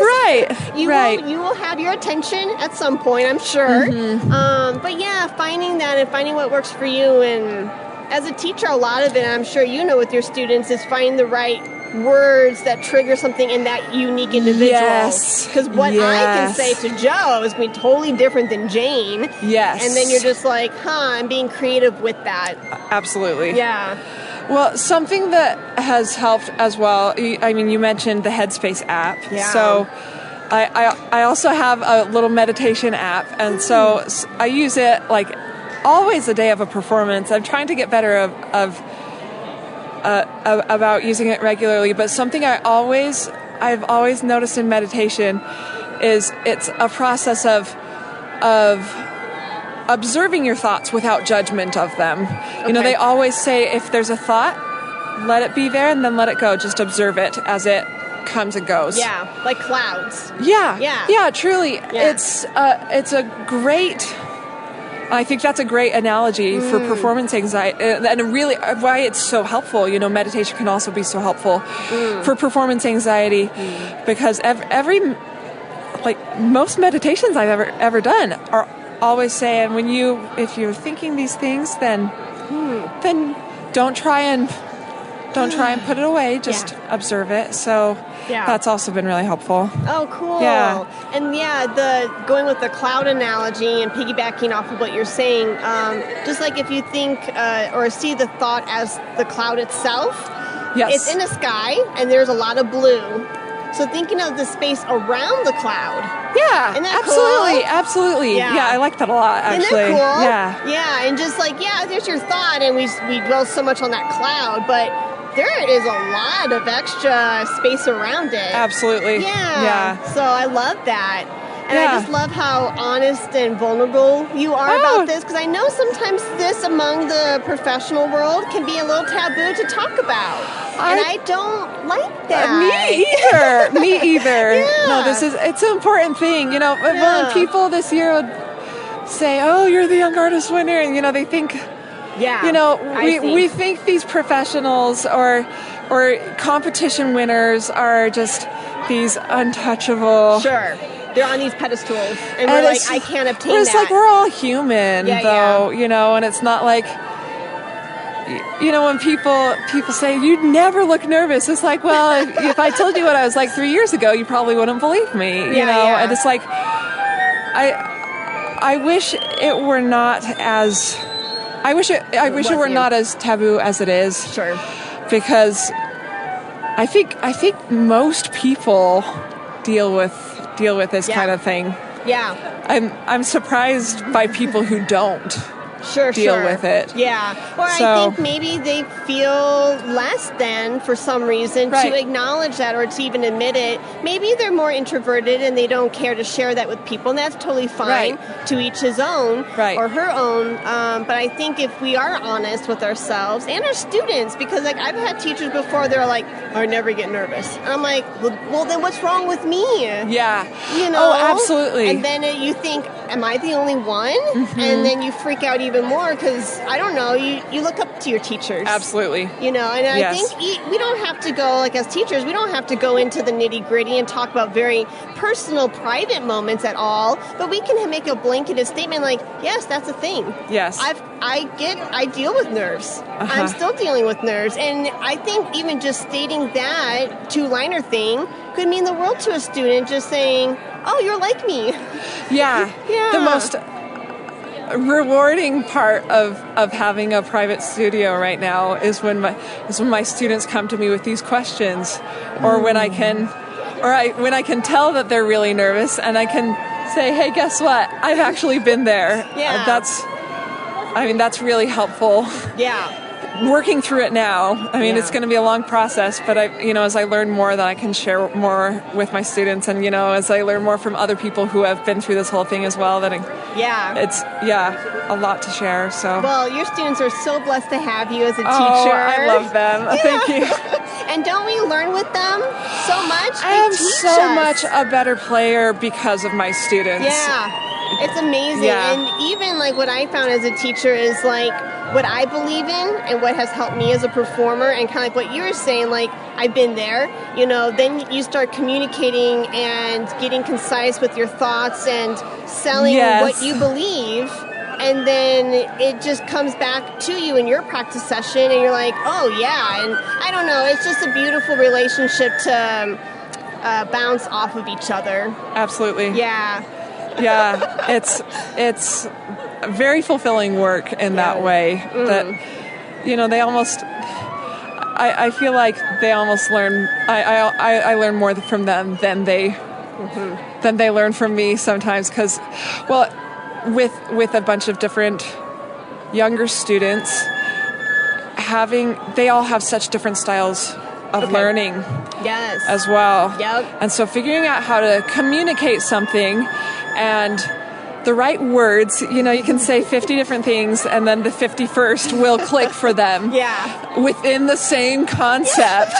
And it's so, I mean, it's a challenging part of the job to figure out what kind of words in what setting are going to speak to this student, like what different activities or exercises or things can I do to get across to this person. Yeah.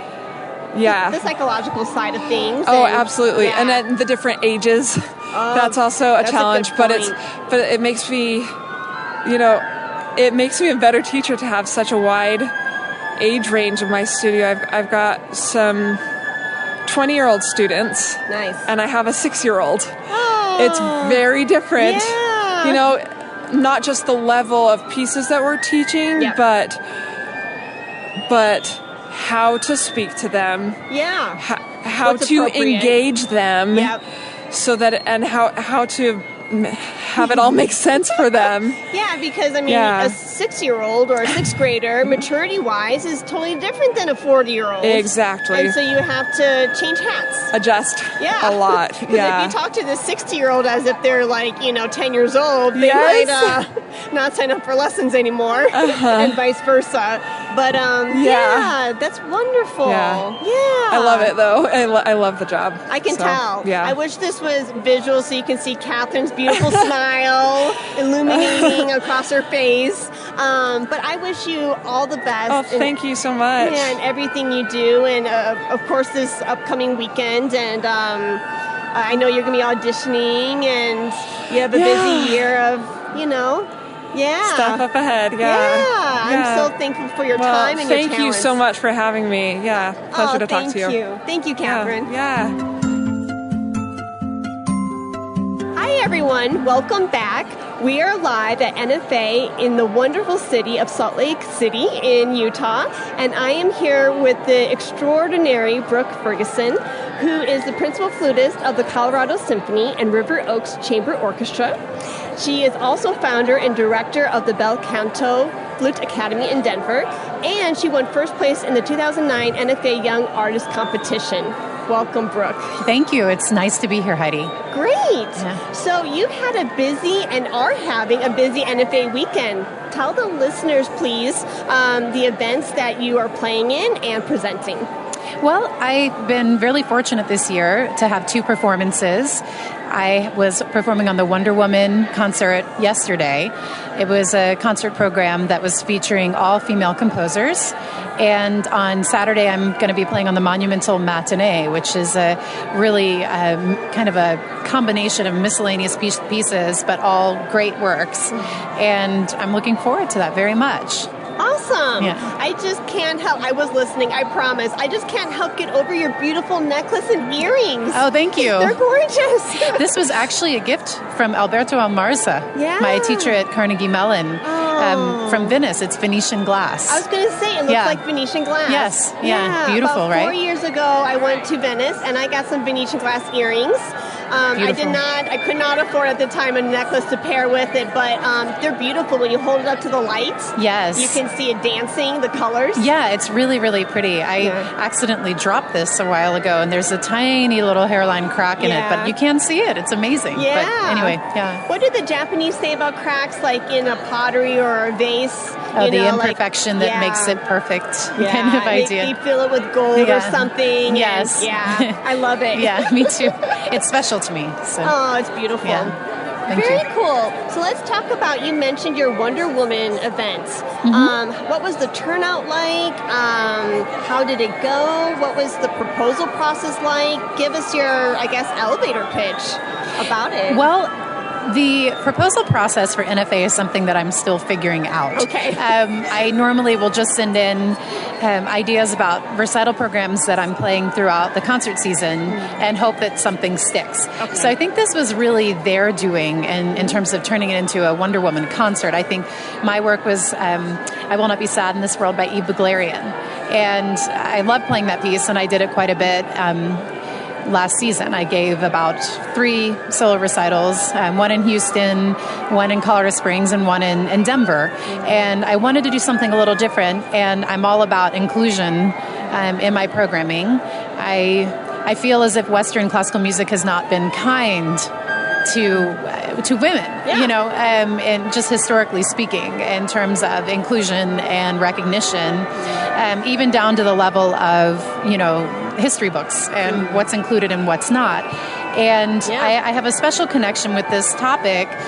The Chamber Orchestra in Houston, the River Oaks Chamber Orchestra, we just go by ROCO now. Okay. But the idea behind that programming is to be as inclusive as possible. In fact, this is our 14th season, and we'll have completed 100 commissions in the life of the ensemble. And an extraordinary number of those commissions are female composers and male composers. They're all composers. And I think that's the idea that I have, is that they're all just composers, and they're all usually incredibly good. And I I see it almost as a little bit blatant when I look around at different symphony orchestras and their programming, and you look at their entire season, and maybe out of 150 concerts, performances, you might see 2 works by female composers. And, this is 2019, and that just doesn't make any sense. It honestly didn't make sense even 75 years ago, right? Oh, fair, And a lot of the works that we did in Roca last season, we were 50-50. We had 50% female composers, and not just new music. I mean, we were playing things that are old and very, very interesting. So just in a way, extremely suppressed music in the sense that it was coming from the 19th century. And so it was when I saw that they had put the Buglerian on a Wonder Woman program, I got a little chuckle, because I thought, oh, that's perfect, And some of the other composers on the program were Lita Greer, Cynthia Folio, although we didn't hear that one. Catherine Hoover, of course, beloved Catherine Hoover, and Cecile Chaminade, Eve Buglerian, Natalie Joachim, Ann Boyd, Marlena Kessick, and Nicole Chamberlain. And they were all really interesting works, and I think there was a lot of passion behind those performances as well. So, and before I played, it was kind of funny, this Buglerian piece is very peaceful, very meditative.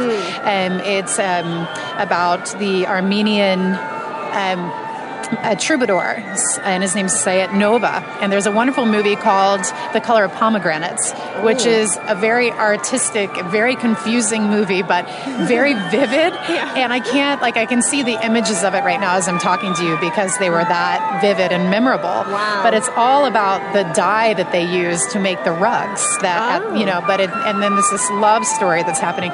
Anyway, so this troubadour, wrote this what is now a very famous Armenian folk song called I Will Not Be Sad in This World As Long As I Have You. And so in some way it's a very romantic topic and in a way very masculine, because of course it's a male troubadour feeling this. And I think the deal was that he married a princess, and they had to run off together because she was not allowed to marry Bob Dylan of Armenia, right? So they have it's a very fascinating story. But if you listen to that, you can go and hear recordings of I Will Not Be Sad in This World in its sort of original Armenian context, and it's very different than a Western composition.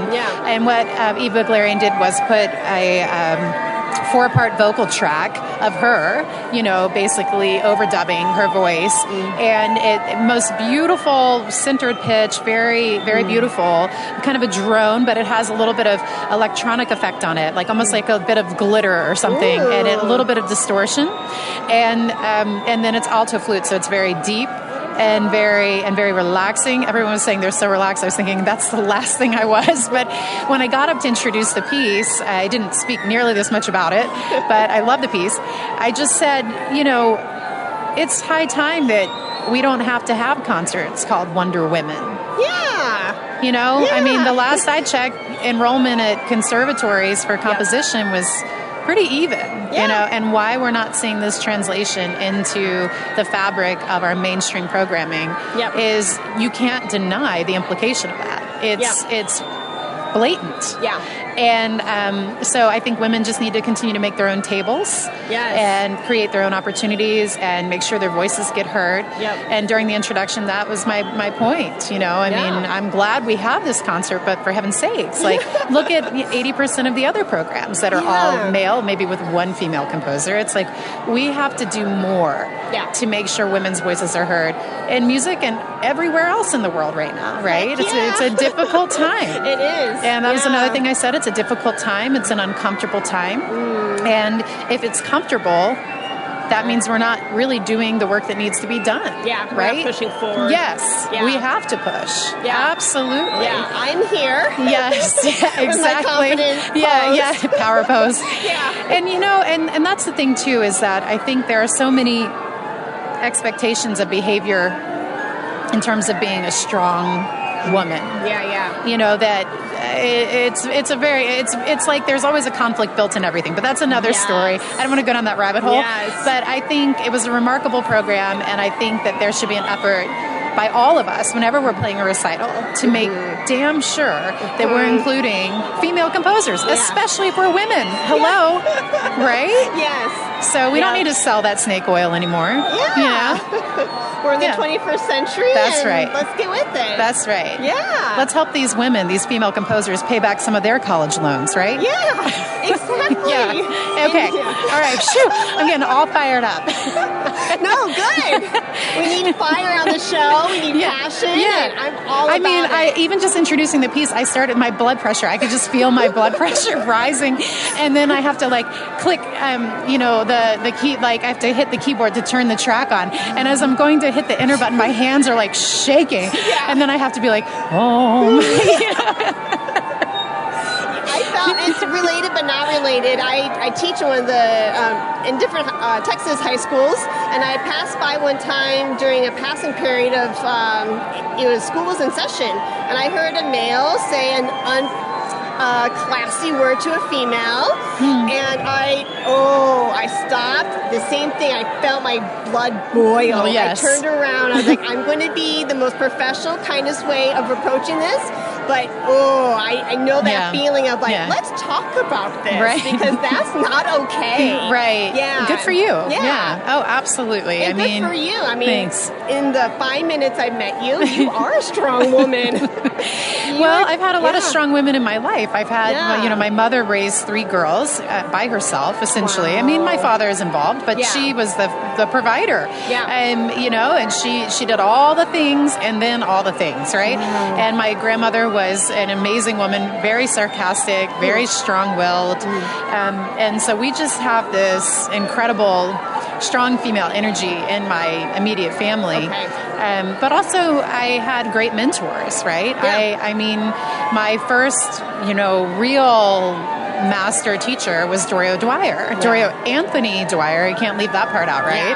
Yeah. And I remember she actually came up to me after one of my ensemble auditions. Do you remember skirts? I don't. They were like shorts and a skirt kind of combined. Yes. You remember skirts? Yeah, that's very 90s. Very 90s. This was the 90s. Yeah. I'm dating myself. This was the 90s at Boston University. Oh, no. And I went, I played my audition, and it was not very long. It was above my knee a little bit, but she came up to me afterwards and she said, I never want to see you ever at an audition with anything above your knee ever again. And I'm thinking to myself, what?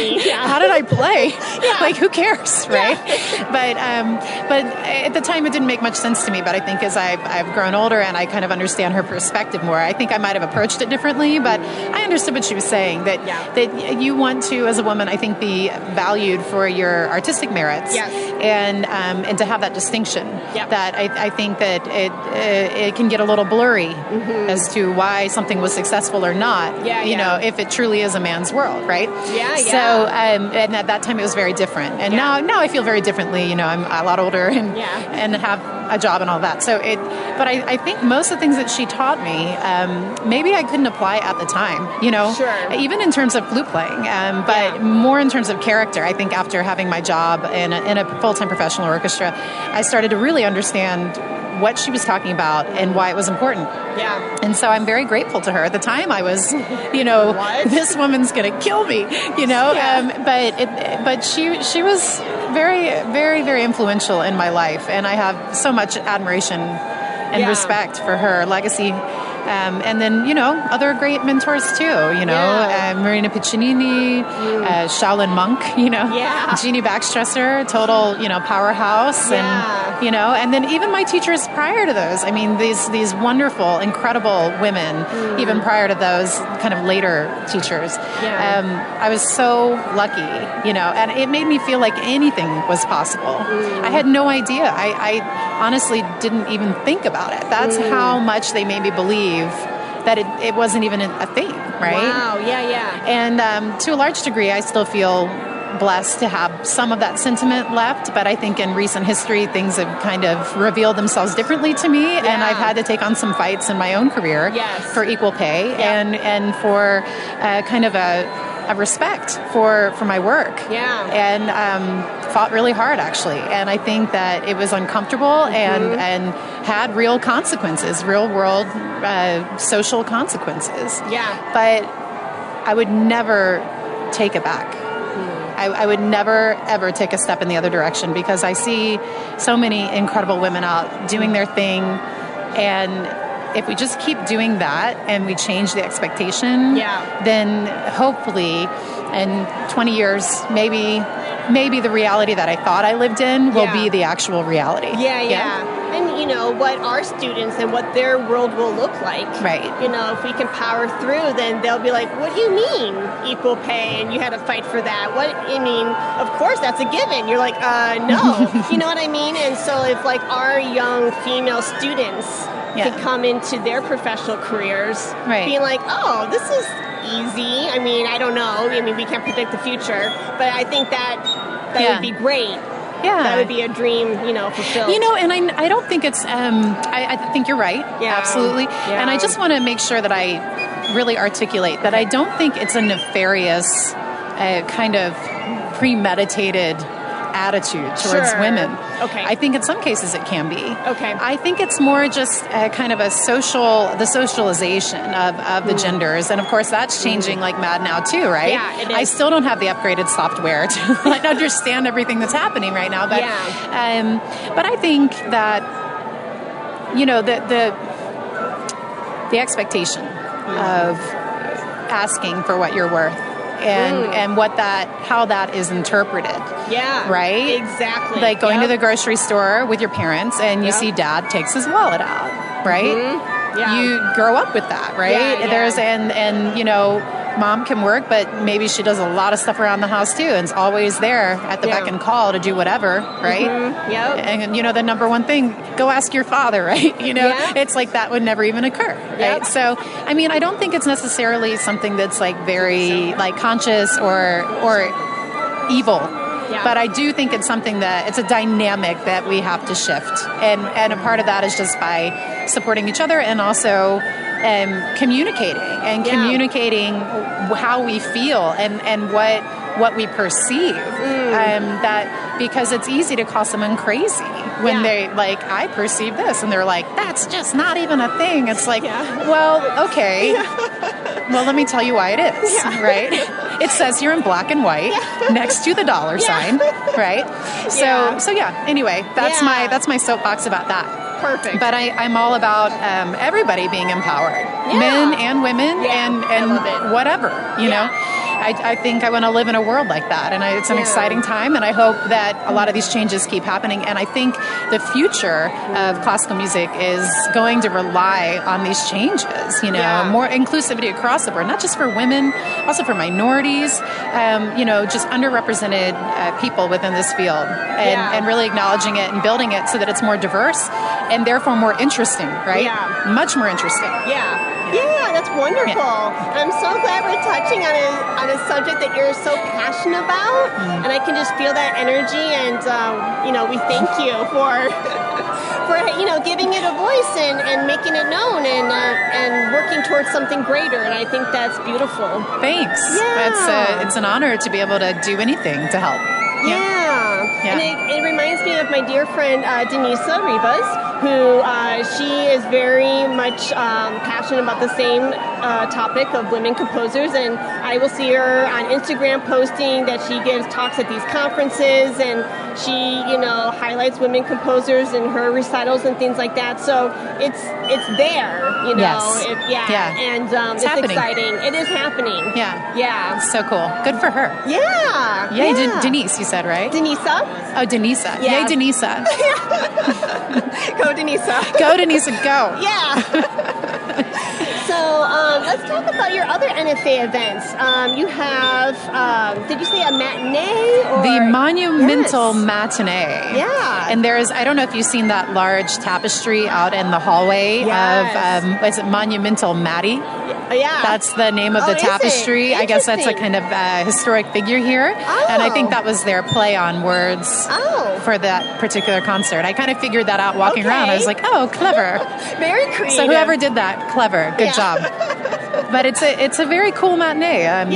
There's some really fantastic players on this concert. I mean, Catherine Ramirez, Amy Tu, Yevgeny Morozov on the piano, Ava Amsler, Michelle Bellavance, and Carol Winston. Yeah. And we're going to be playing with the absolutely fabulous Colette Valentine. I've known Colette for a long time, and she just can take any piece and shape it into something really incredible, like on a moment's notice, right? And she'll drive herself crazy to do her absolute best job, and we're so lucky to have her as flutist. She's at UT Austin, and she's incredible. I've worked with her for years, and I was so delighted when I saw she'd be playing the Aaron Copeland duo with me. Yeah. So Brooke wants to dive in and talk about the healing concert. It was really wonderful. I was asked to play by Michelle, and also I was asked to play by Megan Lenz. They're two flutists in Colorado. But we did this dedication to Christopher Lee, who is still with us, miraculously, thankfully, from what I hear, you know. And we played Morton Lauridsen's O Magnum Mysterium, and it was really beautiful, like kind of a very small flute choir type situation, flutes 1, 2, 3, 4, 2 altos, 2 basses kind of situation. And it was great. And yes, and George Pope played. It was great. And also, one thing that was really remarkable at the concert was Mercedes Smith playing Cocopelli by Catherine Hoover. Oh, nice. And her husband was present. That was really, really fantastic. Nice. Really, I love this event. I think this is such a beautiful, thoughtful event that the NFA does every year. It's really amazing. Yeah. And it was incredible to play for someone who was actually sitting in the room. And of course, Chris was crying the whole time. And so I was trying really hard not to cry. Your blinders on. I mean, I was just like, oh my God, he looked so touched. So it was nice to be a part of that. Oh, beautiful. Yes. And you said Catherine Hoover's husband was there? Yes. Oh, nice. Yes, he is walking around the convention. He's here representing. And on Sunday, there's another event that I'm involved with, and it's earlier in the morning. And one of the things, I don't know, this will probably be aired after Sunday. Is that true? Okay, so, but one of the other things that we're talking about in terms of, events for people to come, we were talking about kind of community building. And so there's a kind of a community building program that's happening on Sunday. And this is a really important, I think, topic, because we're all trying to do that in some way in our communities, right? Yeah. So I'm in the community of Colorado, and I have kind of a leadership role there, being principal flutist in the orchestra. I feel a responsibility to make sure that I set the tone in terms of behavior and just the way we treat each other and how we can honor each other and create a better vibe in general. I mean, it's what we do is a very difficult thing, you know? I mean, think our egos are like constantly being pushed to open up more space for others, right? And so one of the things that I'm really loving about the Bel Canto Flute Academy is all about community classes, really. That's really all I have the time to do with it right now, and I want to do more with it. But we always have a community class every month, and it's for flutists of all levels. So it could be a crazy awesome flute player with all the training and all the things, or a beginner, or perhaps an adult who's quite advanced but has had a profession in something else. Sure. So we have all kinds of amazing things like that. So we're going to talk a little bit about leading by example and the idea of teaching and performing for community building, and really kind of challenge some of the older ideas, the kind of territorial ideas about teachers and their students. It's been really interesting. I mean, these are things that I didn't think would necessarily be coming up for me. Interesting. Right? Yeah. But I had to think a lot about some of those issues. Various situations, but one of the things I think is really important for teachers to feel safe in sending their students to one of the events is knowing that their student's going to come back to their lesson the next week. So my policy is always to ask my student who's approaching me for lessons is to say, that's very kind. I appreciate you asking me about that. Who is your teacher? And then to just kind of really communicate hey, you need to talk to your teacher. And you need to ask your teacher what they think the next best step for you is. Or even if you're ready for the next step. Right? Sure. And just respecting people, respecting the time and love and energy they put into their students. And so I kind of call it my no poach policy. Yeah. Because, I don't need more students. I love all of my students. Yeah. But they're like, there are many of them. And most of the time I'm like, I don't think I can take another one. Yeah. You know what I mean? But Yeah. but it's been an interesting thing. And I think it's helped really build support for what we do, knowing that they're always going to have that as a performance outlet, right? Yeah, to gain a performance experience. So I have a beautiful 7-foot Mason Hamlin piano. Yeah. And we all get together and people run through their pieces and everybody present gives feedback. And then we get through 7 or 8 players and we have a party. And it's fun. We do it every month. That sounds like a blast. It's fun. It's really, everybody catches up. It's really nice. Very cool. Yeah. Any other studio highlights that you'd like to mention or things that are coming up this next academic year? Oh, that's interesting. Yeah. Well, I am teaching at the University of Northern Colorado now with James Hall. And James Hall and I have a really interesting arrangement. I like it a lot. Basically, we both teach everybody. Okay. Everybody gets a half an hour with each of us every week. And so you're always getting a varied perspective, and we take turns running the repertoire class. Generally, that's what we did last year. I'm not sure this year how much we'll do in that regard. Yeah. But it's been really fascinating. It's been fun to teach college, kind of like without filling in for someone, because I've been like the fill-in teacher in Colorado. Like I've done Colorado State, I've done CU Boulder, I've done UNC. And so to have like a spot, like my home musically to teach in, it's very, very nice. Yeah. And the students, they are so hungry, for information, and they're great. Yeah. And it's just getting better and better. So I'm excited about that. I have more concerts with the River Oaks Chamber Orchestra in the fall. Nice. Some really nice stuff. There's a great album by Rocco that I'll plug it, because shamelessly plug it. But it came out last spring. Okay. And it was basically a survey of all of our favorite pieces from the 76 commissions we had done. Wow. And so they did like a survey monkey of the orchestra.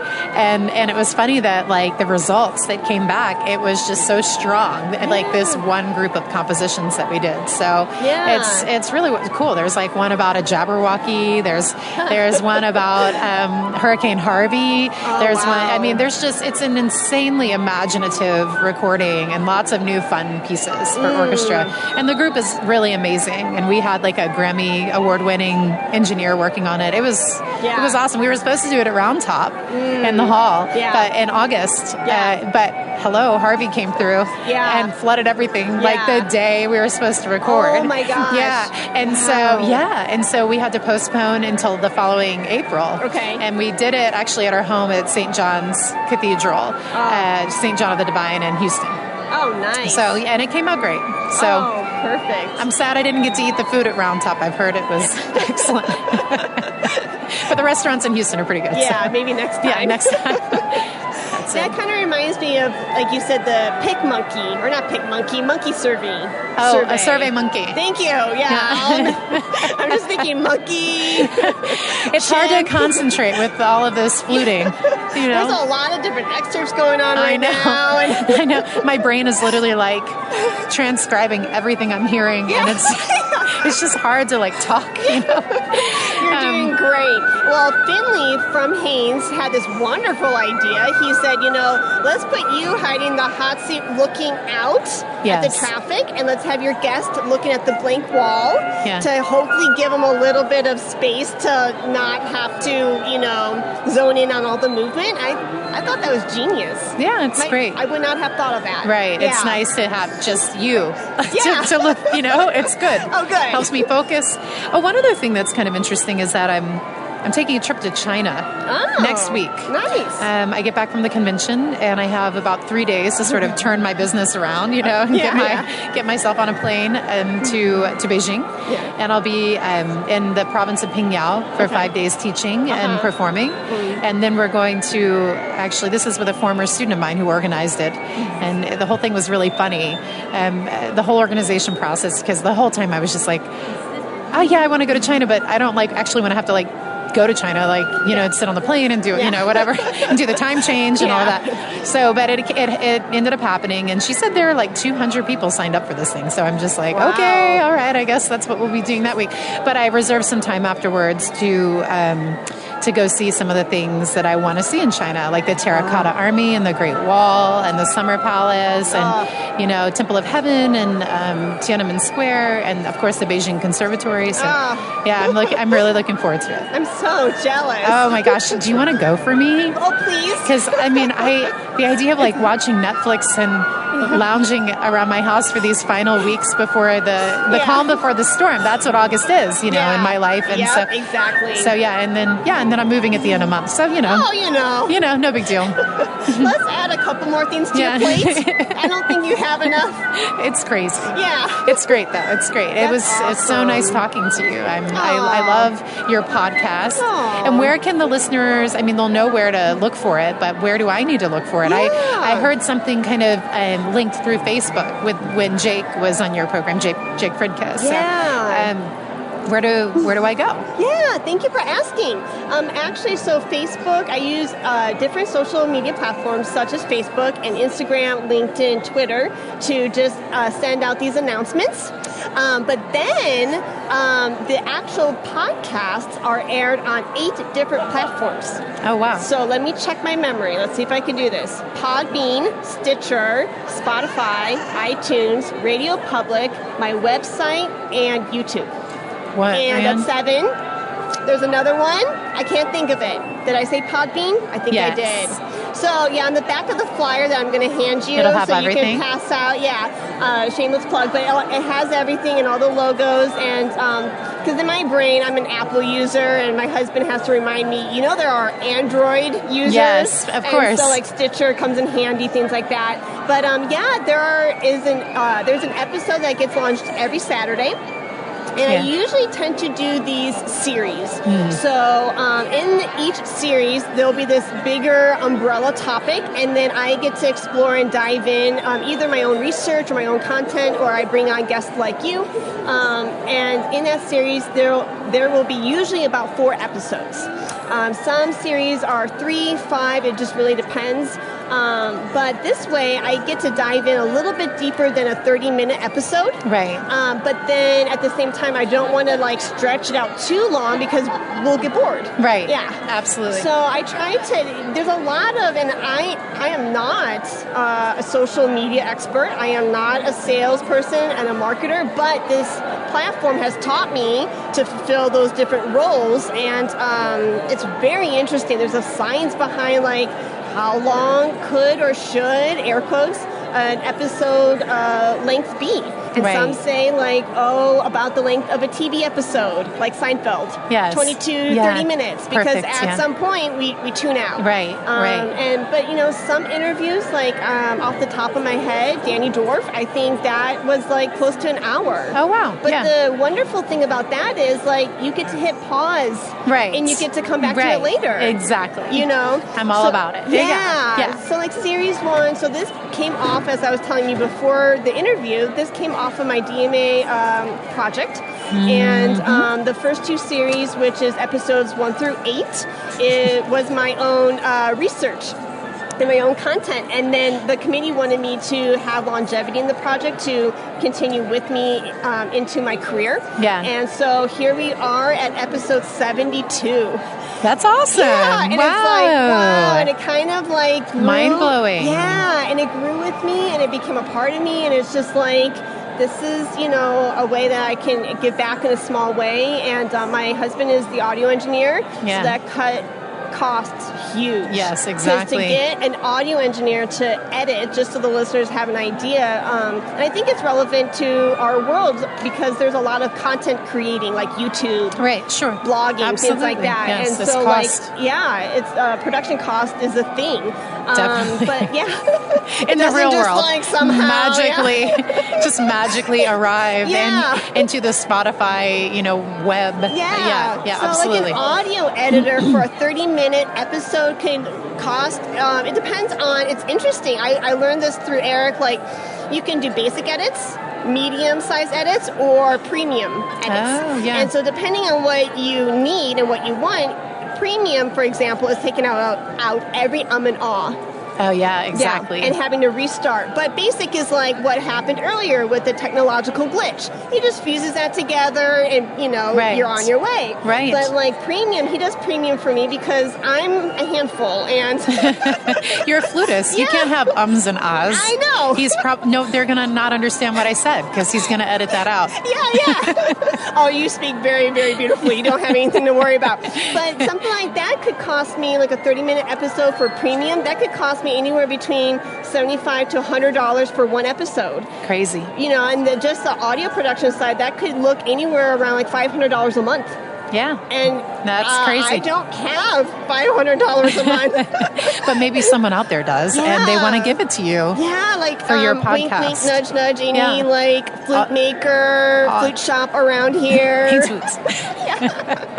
Flute World. I'm looking at you because the booth is right next to me. But I'm constantly looking. Like Haynes was my first corporate sponsor. They're so generous. Very generous. Yeah. So to bring it full circle, I started working with Katie Hunt about a year ago before she left the company, and since then we've had a really great we collaborated well, and it worked, and they invited me, and I'm just very, very blessed to be here. And David Straubinger has been a sponsor, Texas Flute Society, 7 Pillars, and so I'm constantly looking for financial support, right? Because it takes time. It does take time. That's right. Yeah. That's right. And we want you to continue to do that. Oh, thank you. So that's great. Me too. Where can your listeners go to support your podcast? Oh, you're so sweet to ask.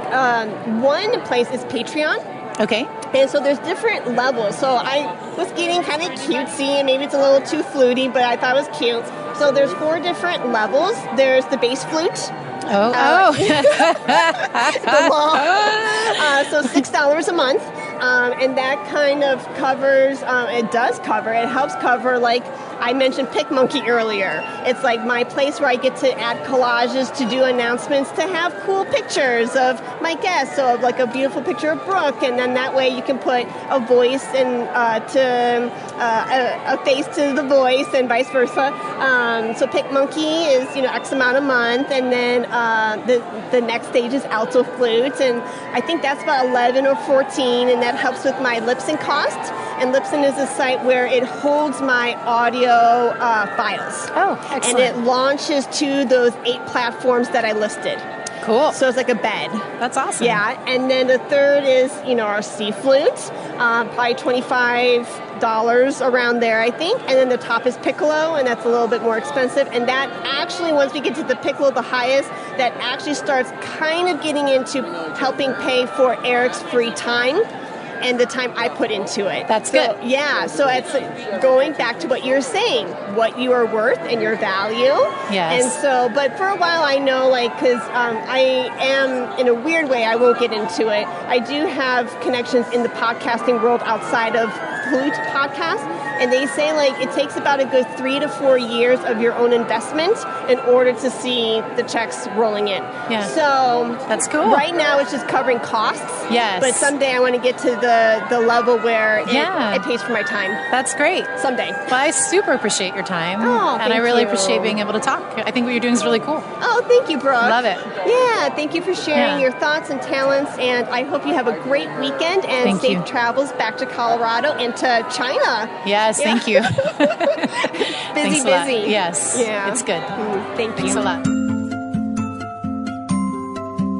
Hi, everyone. Welcome back. We are live here at the NFA Flute Convention in Salt Lake City, Utah, and I am here with the wonderful Dr. Julee Kim Walker, who is the current new president of the Texas Flute Society, and she has a very vibrant, exciting schedule lined up for TFS this upcoming year. Welcome, Julee, and I can't wait to hear all about yours and TFS's schedule. Thank you so much, Heidi, for having me today. It's really great to be here at NFA with you. I know we've seen each other recently in Commerce, and I really appreciate you coming out to Commerce and entering my studio. Oh, thank you. Yeah, no problem. I'll have to check on that episode number, but we'll put a link for listeners who may have not heard that interview. It was a great time, and I think a wonderful learning experience for all. Yes. Yeah, neat. So as our new TFS president, we were talking over Orange Chicken the other day about fall events and spring events and the main Flute Festival. Can you tell us what we can expect?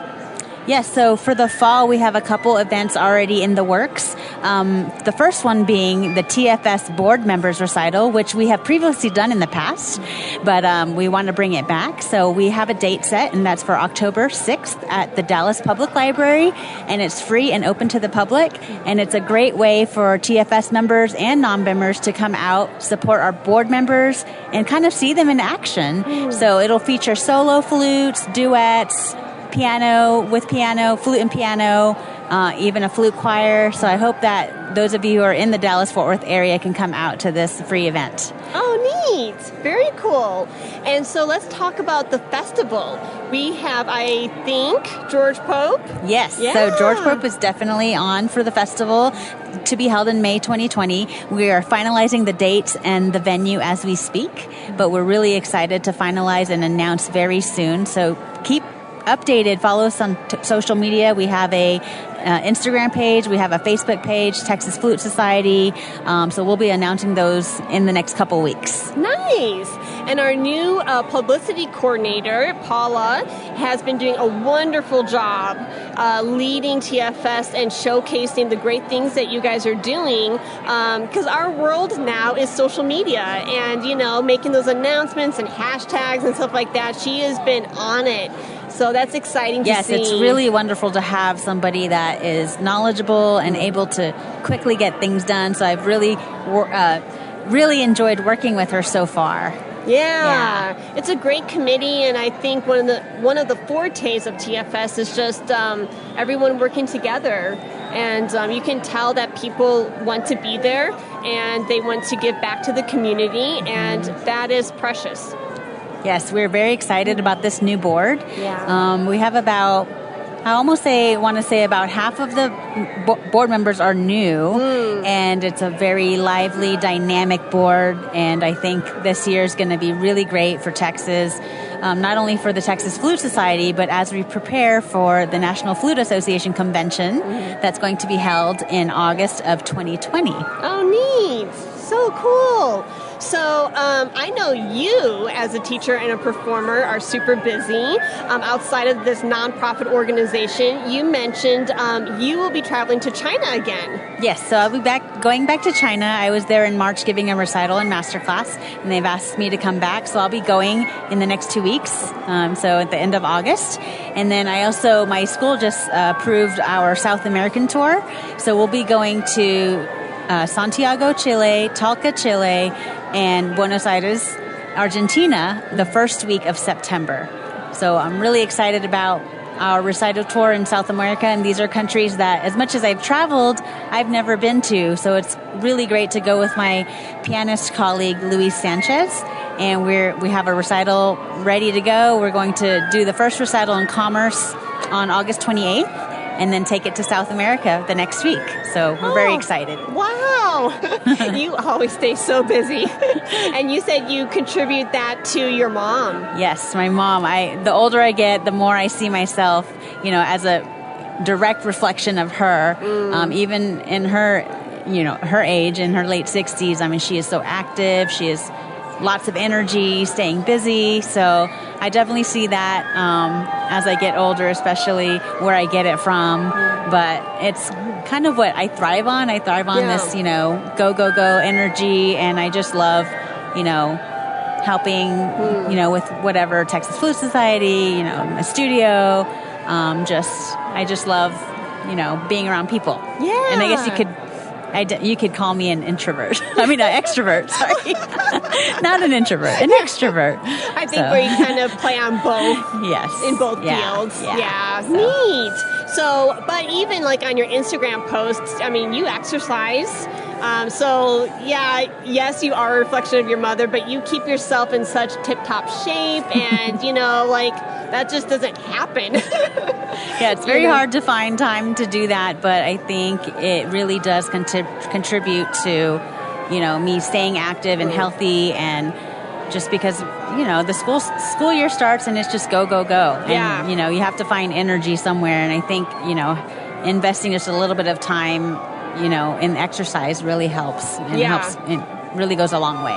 Yeah, that's amazing. Are there any other like announcements or things that you want to share before I like accidentally cut you off prematurely? Because I would hate to do that. Let me think.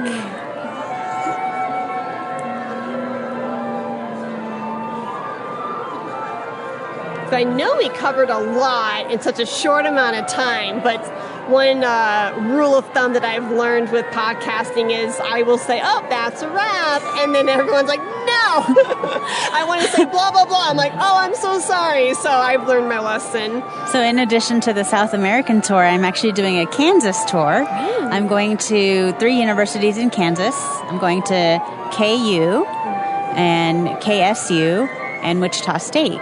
And that'll be I believe the first week of October. And so I'm going to do the same recital that I did, or that I will be doing in South America at these 3 schools, and also master classes. And on top of that, I have 2 more school visits. I'll be visiting CU Boulder September 12th to do a master class and a lecture presentation for the doctoral students on kind of how to get a job and just job preparation, applying for jobs. And then I will also be going to Florida State University on November 1st and also doing a master class there. Wow. If I could just have like a sliver of your energy, I would be thrilled. But and you're involved with NFA, and I believe you are on a few different committees. Yes, so I am I'll be starting my 3rd year on the Cultural Outreach Committee. Okay. And it's just been a really wonderful experience, bringing different cultures to the NFA, different ideas. We just did a concert today premiering brand new work by a Native American composer, and that was really a lot of fun. I also serve as the jobs editor, so I am in charge of finding jobs and posting them on the NFA website. So that's a great resource that I think a lot of us overlook, but it's definitely on the NFA website. And then I also will be the local arrangements chair for the Dallas 2020 NFA convention. Oh my gosh. So you have TFS in May 2020, and then you have August NFA 2020. That's right. And I think I'm crazy, but we're going to have to go out and have like a girl mani-pedi drink time because that is insane. Oh my gosh, girl.